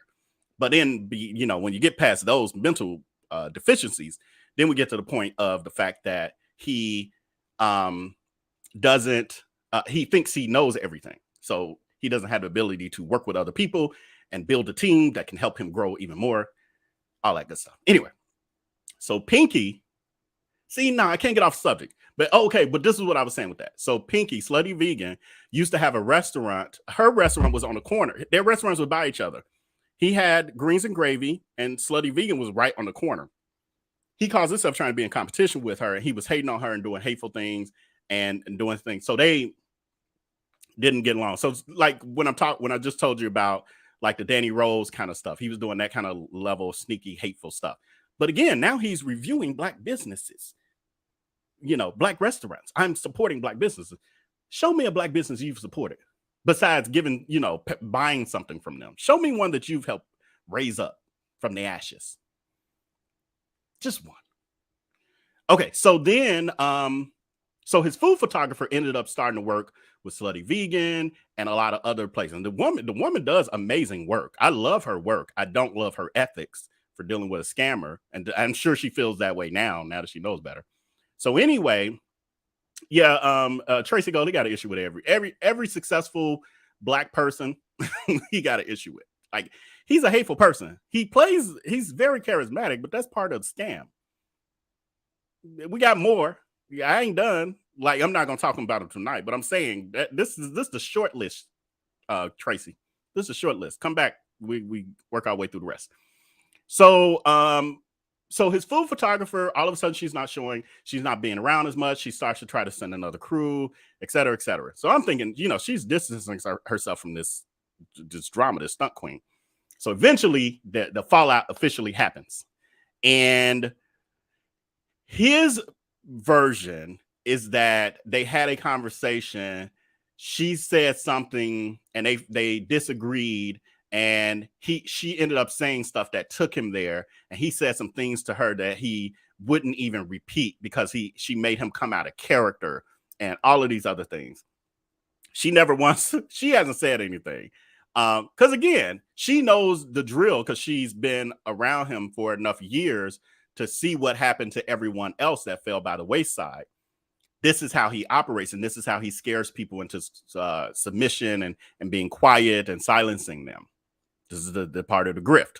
I can grift more when there's less people talking about me or no people talking about me. And so they try to threaten people and dox them and all this other stuff to make them be quiet. Been there, done that. Anyway, so the only thing I've seen from her is that people, okay, so then Darius, because again, we talked about him, the vampire, he tries to steal people's gifts and all of that. And so whatever stuff he's learned from her over the years, he's now trying to be his own food photographer. Like on top of all this other stuff. And they think that he can't be a scammer. How's he running all of these various businesses and physically doing all of the work? He was just one of the posts I just read to y'all. He's packing boxes. How the hell you packing boxes and you're your food photographer and you your accountant and you're your traveling dining with diarrhea and doing your YouTube videos and your TikToks and all this other. How you doing all that? Anyway, so somebody sent him his amateur work, and she just ended up chuckling like, "Child, what?" It was funny. Okay, so then, and again, moving faster. Lastly, for tonight at least, Chef Carmen. I'm not sure how many of you are familiar with her. Honestly, I did not even know about her until Darius Crooks. And he'll be happy to hear it because he's gonna feel like he puts everybody on or whatever. But she was a loyal friend of his. And so when he was going through all of the public heat with Black Enterprise and Forbes magazine and Fox 5 Atlanta and Southern Grit and the Shade Room, and I mean it was everywhere. Yeah, and all the YouTubers talking about it and everything. He's just been drugged to filth, and his brand became trash, as he said in that video that I just played for y'all. Carmen had his back. She's another chef influencer, cook influencer, and she had his back. Well, fast forward, she starts to have her own drama because she's also alleged. I don't know her like that. I know Darius is a scammer. I know that personally. But Carmen is an alleged scammer, Cash App scammer from what they're saying. So anyway, she runs into her own drama. And what happens instead of him returning the favor of protecting her, she protected her favorite scammer. He should in turn protect his alleged scammer friend. That's not how he operates because it's always about him. So when she had her stuff going down, he immediately turned on her and turned it into his content.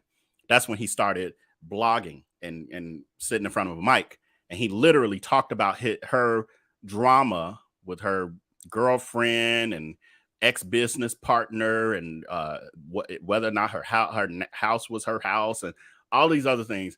He literally created content on it. And she called him one day and he put her on speakerphone and recorded it. And then and for his audience, for his flying monkeys and D-hacks. And then put out he ended up talking about it in a bunch of lives. It was content for him. Surprised he didn't do the t-shirt line and stuff. But that, it takes it to be a certain level of beefing. And Carmen wasn't really beefing with him because she was like, we're real friends. What are you doing to me?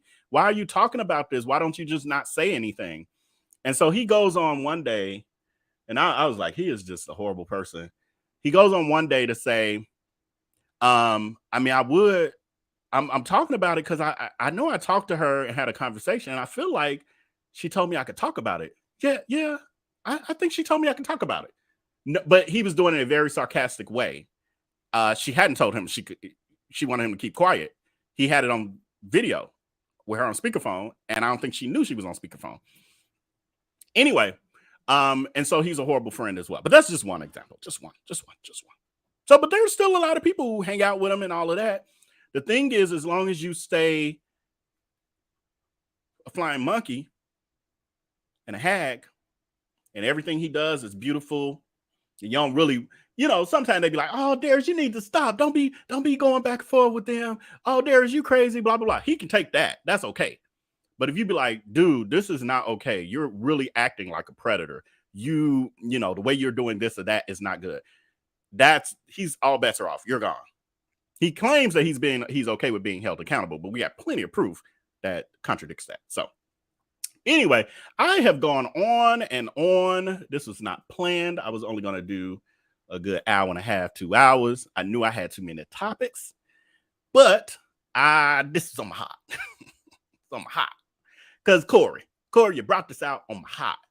And so you've been warned. I mean, it's up to you. This is how you're going to be looking later, though.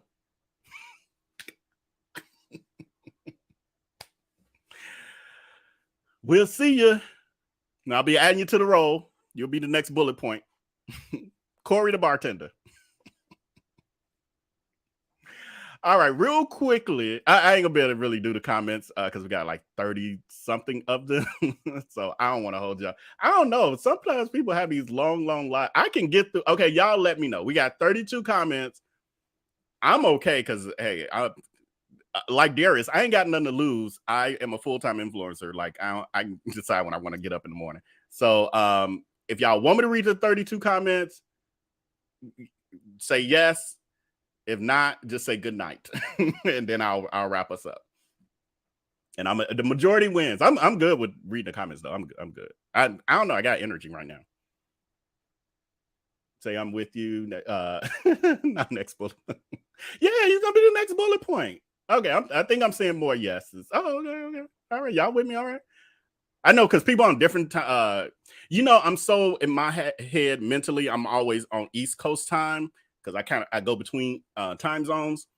So I'm always thinking, what time is it? Where? First of all, I was just about to say, where am I? like what time zone am I in? Okay. Yeah, because it's like 12:22 East Coast time. Okay, so if you had to go to bed, watch the rest of this live, and I am gonna timestamp it like I did the other live. So listen, if you can hang. If you can't, good night. I love y'all, and I'll see you tomorrow. I don't know what we're gonna talk about yet. We'll do a little bit of some stuff related to Darius Crooks, but okay. Let me take since we're just reading comments about Crooks, we put that back up. I think that's very appropriate for this segment. All right, let's get through these comments, and then when this is done, I'm done. Vanessa says, did you see Darius throw his hands up at the manager because he was on the phone? I didn't notice that nuance, but I did star your comment because I am going to look at those sort of things as well. If you understand body language, I just think if you're human, you can tell when someone's being condescending and all of that. It was just all in the body language.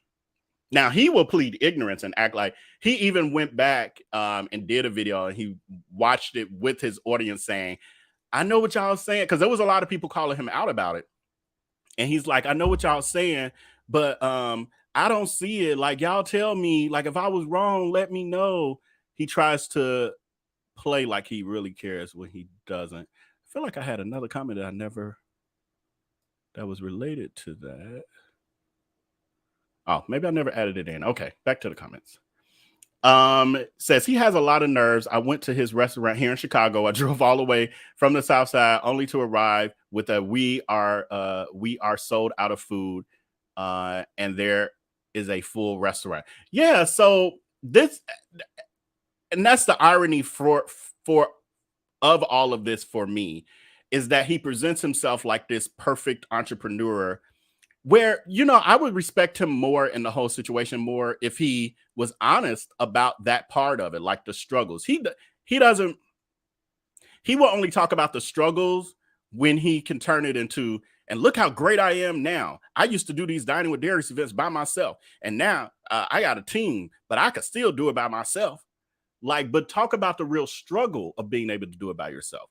Talk about the struggle of opening up these restaurants when you couldn't afford to pay the interior designer and contractor. So you scammed them or floated them for a year or so until 2 days before the lawsuit, the hearing for the lawsuit, because you ain't had the money really or whatever. You was robbing Peter to pay Paul, like whatever that truth is, instead of this perfect scenario that you keep painting that makes you so great at doing master classes because you have all the answers when you, yeah. Chocolate 82467, but he said he was going to carry out, so why would he need a tray?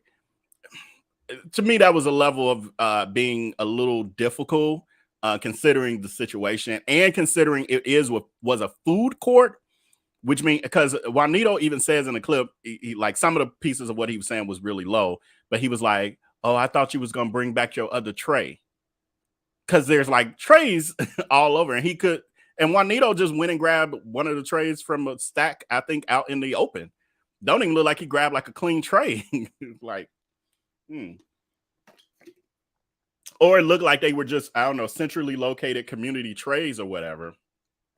So yeah, being difficult, but you know, I don't see how nobody should have an issue with anything he did. He's lying, snorting and lying, right?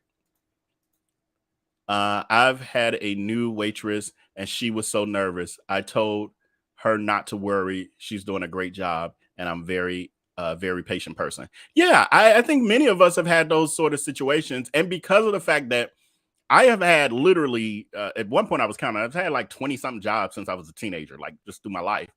And so I have had a lot of I'm new, I don't really understand what's happening here experiences. So I have a level of grace and patience that I offer, even if it's a situation where I'm like, oh, not today, I just want my stuff, but I don't give that energy, and I just adjust my expectations. But yeah. And again, based on what he was doing, the proper thing to have done was either call ahead to make arrangements, or at least give them a heads up you're coming, or when Juanito, the manager, he knew that was the manager walking away, and Juanito was like, that's the guy who knows what's happening here. All of the rest of us are new. Why not wait? Why not say, okay, well, I'm gonna come back and order from y'all when he come back? Because Crooks ended up going to the other restaurants within there. It was a food court. It wasn't like he couldn't do nothing else, because that's exactly what he did. When after he ordered, he then did the empanadas, and then he did the grilled cheese place. He did the rolled ice after as a dessert. So why didn't you just do that? Like, as a level, why put this pressure on this person who just started 3 days ago, who's obviously showing you on so many levels they're just not well trained, and not well aware of, what's really happening there. But that's when you care about people. That's when you have a soul. What bariatric patient orders that much food? I'm still trying to figure that out, because he eats more than I eat. And I'm not a bariatric patient, and he had nerve enough to try to call me fat. I got a whole video for that too, because he calls himself trying to read me. I have bad skin. My hair is I need to let it go. I'm balding. I'm supposedly obese. I need my my hip area needs to be reduced and all of these things. And I'm like, dude, you're literally calling out yourself. I'm literally going to play clips of you as you call yourself reading me because it all applies to you. What? You're an idiot. You're doing too much. Slow down. Nicole Driver says, why this fool acting like he doesn't know what the hell comes with his order? I roll. And I start this because Darius has always been like that. He's always ordered like that. Going to Popeyes, he's gonna be like, fry, my crispy chicken, lightly fried my crispy chicken. So like, well, you just want the regular thing, right? Like he's always been like that. Always. He thought he was a food expert before he was even in, before social media or influencing and all of that existed. He acted like that. Kingdom Girl says, how could he possibly have time to be harassing this young man when folks are still out here waiting on pots and pans? I'm asking the same question. Now, and then all of a sudden it's drop everything and let me get out stuff for this discount that I'm offering. And that's the other thing. I had it in that video, I think, that we just watched, where, he's giving 60% off sales because his markup is so high. That's how he can discount it so deeply. His markup is like 200 to 400%, 600% in some cases. So when he giving you a little 60% off, like you're getting closer to a reasonable markup. That's why he's able to do that. Whatever. That's y'all money. The scamming sissified stunt queen. Oh, I like that. Scamming sissified stunt queen. That might be one of the title of the video where I replay him trying to read me. That server was very accommodating. I think so too, considering the circumstances. Was it perfect service? Not at all. Not at all. On so many levels. Yes, but again, it takes training to be able to finagle and navigate some of that. And I don't think, and I know that wasn't given. I could just see. Donna Hammond, look at him looking back and snide, rude dummy. Yeah, when kept looking back at the camera, and he's like, he tried to explain that away, saying that it was just like Oprah. He's like, I watch people like Oprah, when they do interviews, when they're out on location, and she'll turn around and talk to the camera and blah blah blah. But she's not being condescending and repeating things that are belittling of the person who she's interacting with. That's the difference. Ain't no way he had bariatric surgery. Like I said, I don't know what it was. I mean, he looked like he was in pain the next day, but he could have had a rough night with those boys he paid for. I don't know. But it was hard for him, seemed like it was hard for him to walk. And he had a hard time sitting down. But I didn't think about it, but maybe that was what it was. Maybe it wasn't a surgery. Well, maybe it felt like a surgery. Ooh, rough night. He did say, tops to the front of the line. Anyway, Donna says he blocked me a while ago. Yeah, well, join the club. He blocked me. He blocked me a decade ago. It doesn't stop my work here. There's so many resources I have. Gilda says the best food spot is actually good, and they get a lot of good comments, so he didn't stop nothing.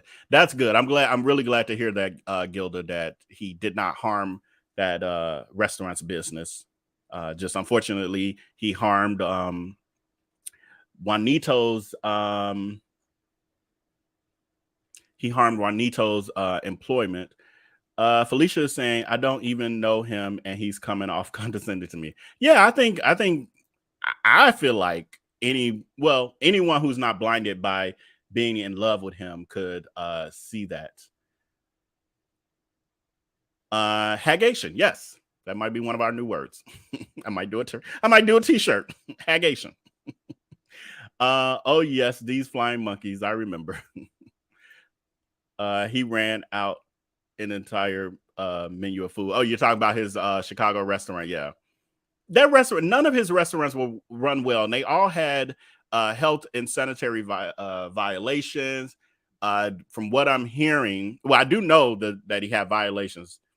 I got so much stuff, and some of it's so old now. It's yeah, it's a lot to dig through. But I do have the failed health inspections from Greens and Gravy, and from what I was hearing, and I just wasn't able to validate it, but from what I was hearing, even if they hadn't taken his business license in Georgia for that restaurant, he was going to lose the license because it was the violations were just so absurd. So he was on that track of getting it closed down for that reason. Because that was at that point he had fired Christy. Marlena saying he called the man Miss Mamas. Yeah, I thought that was hilarious too.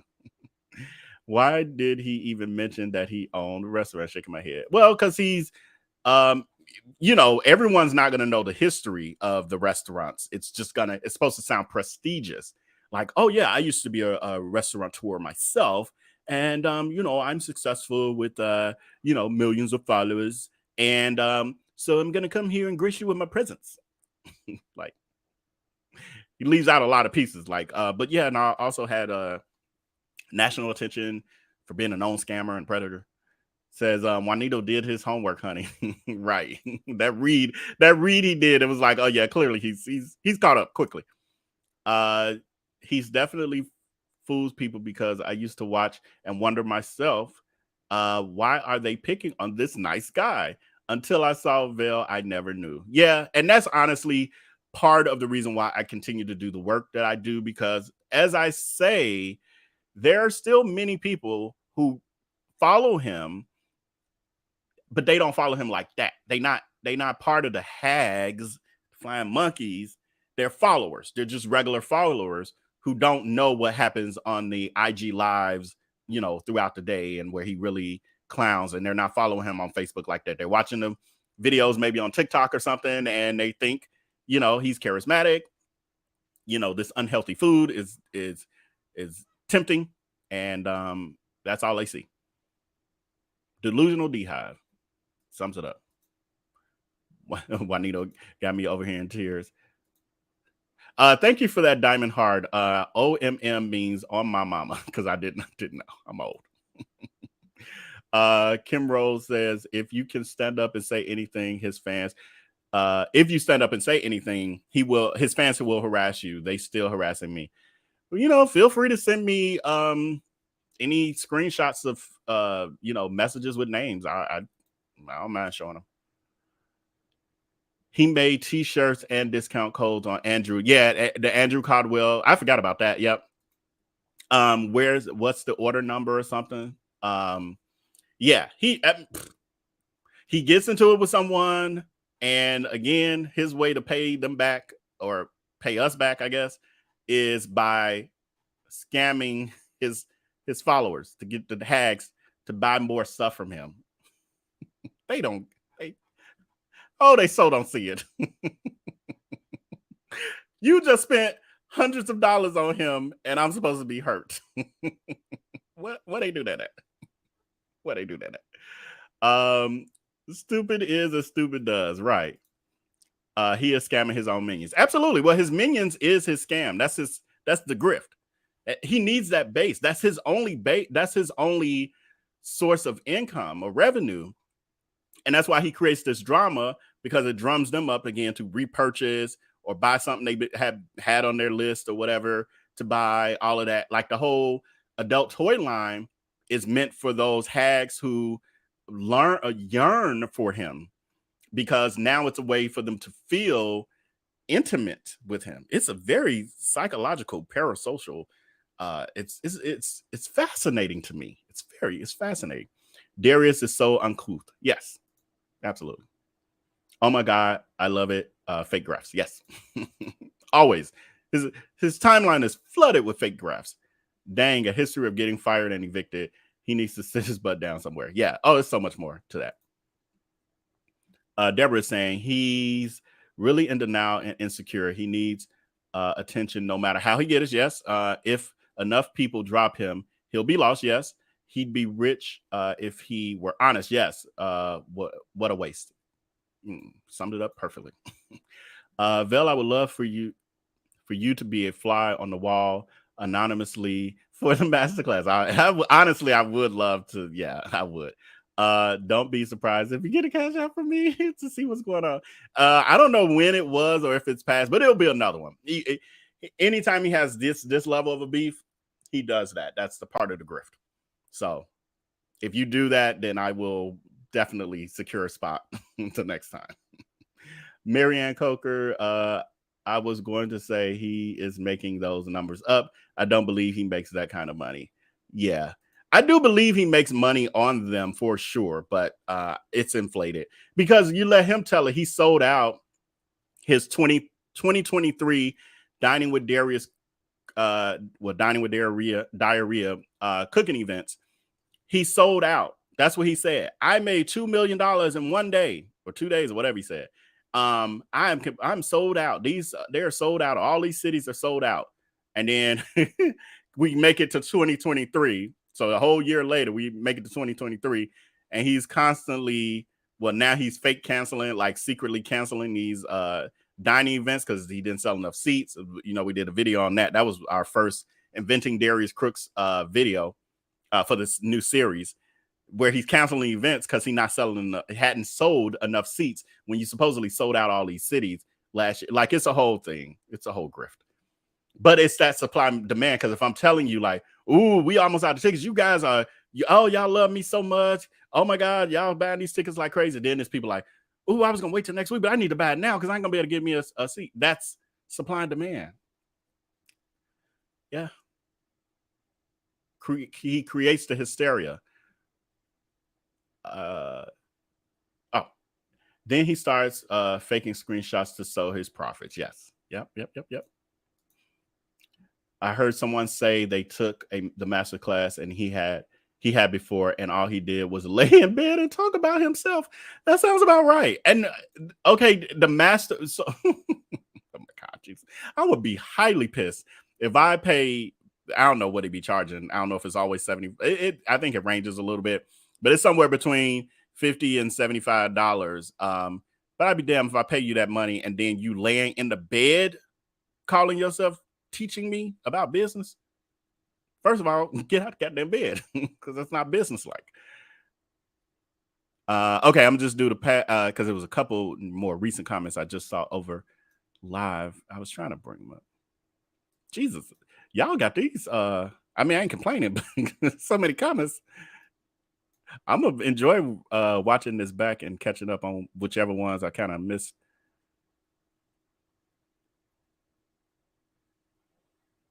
That was one. If you ever had a job you were once new. Yeah, and so he's projecting his insecurities on you. Yes. So his I laugh at those his reading sessions because every once in a while, you know, I would come up, even when I wasn't saying nothing, I would come up and all of his stuff was just delusional. Oh,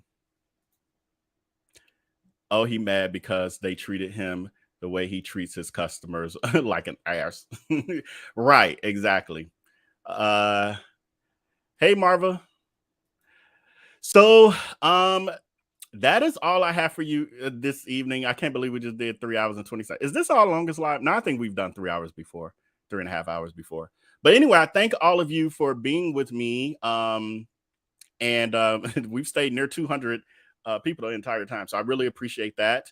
And definitely click the link above, the one that's pinned in the top in the comments, because that's my link tree that you can find me on all social media platforms. So anywhere you can follow me, even if if you have accounts on those platforms and you don't really even use them, just still follow me on them. That helps. So click on that and it'll, gives you the YouTube pages, the Twitters, the TikToks, all of it. Anywhere you can find me on social media, it's there. Oh, Precious, I thought you was gone. I thought you was asleep. Thank you so much to my moderators on the front end and the back end. Alice, blessed child of God, Donna Hammond. We've been on here so long that I'm probably going to miss anybody who was more towards the beginning and might be gone now. Rachel, thank you. Marianne Coker. And I think Trikesha was in here too. Yeah, Trikesha was in here tonight. Don Smart, I don't think I said Don Smart. And all the rest of you, I really, really appreciate you. And I will be back tomorrow, so I will commit. Last night I was a little nervous because I was like, I haven't been live in a while. I don't know if I'm feel too drained. Obviously, I didn't because we did 3.5 hours. But anyway, I will see y'all tomorrow. It'll be either 7 or 8, but I'm a programmer. So make sure you're following me because I always send out the notifications. Make sure you're following me, and I'll send out the notification when I wake up and narrow down the best time to go live tomorrow. But it'll be around 7 or 8 Central. All right. With that, have a great night. Thank y'all. Love y'all. Thank you for your support. And until next time, peace.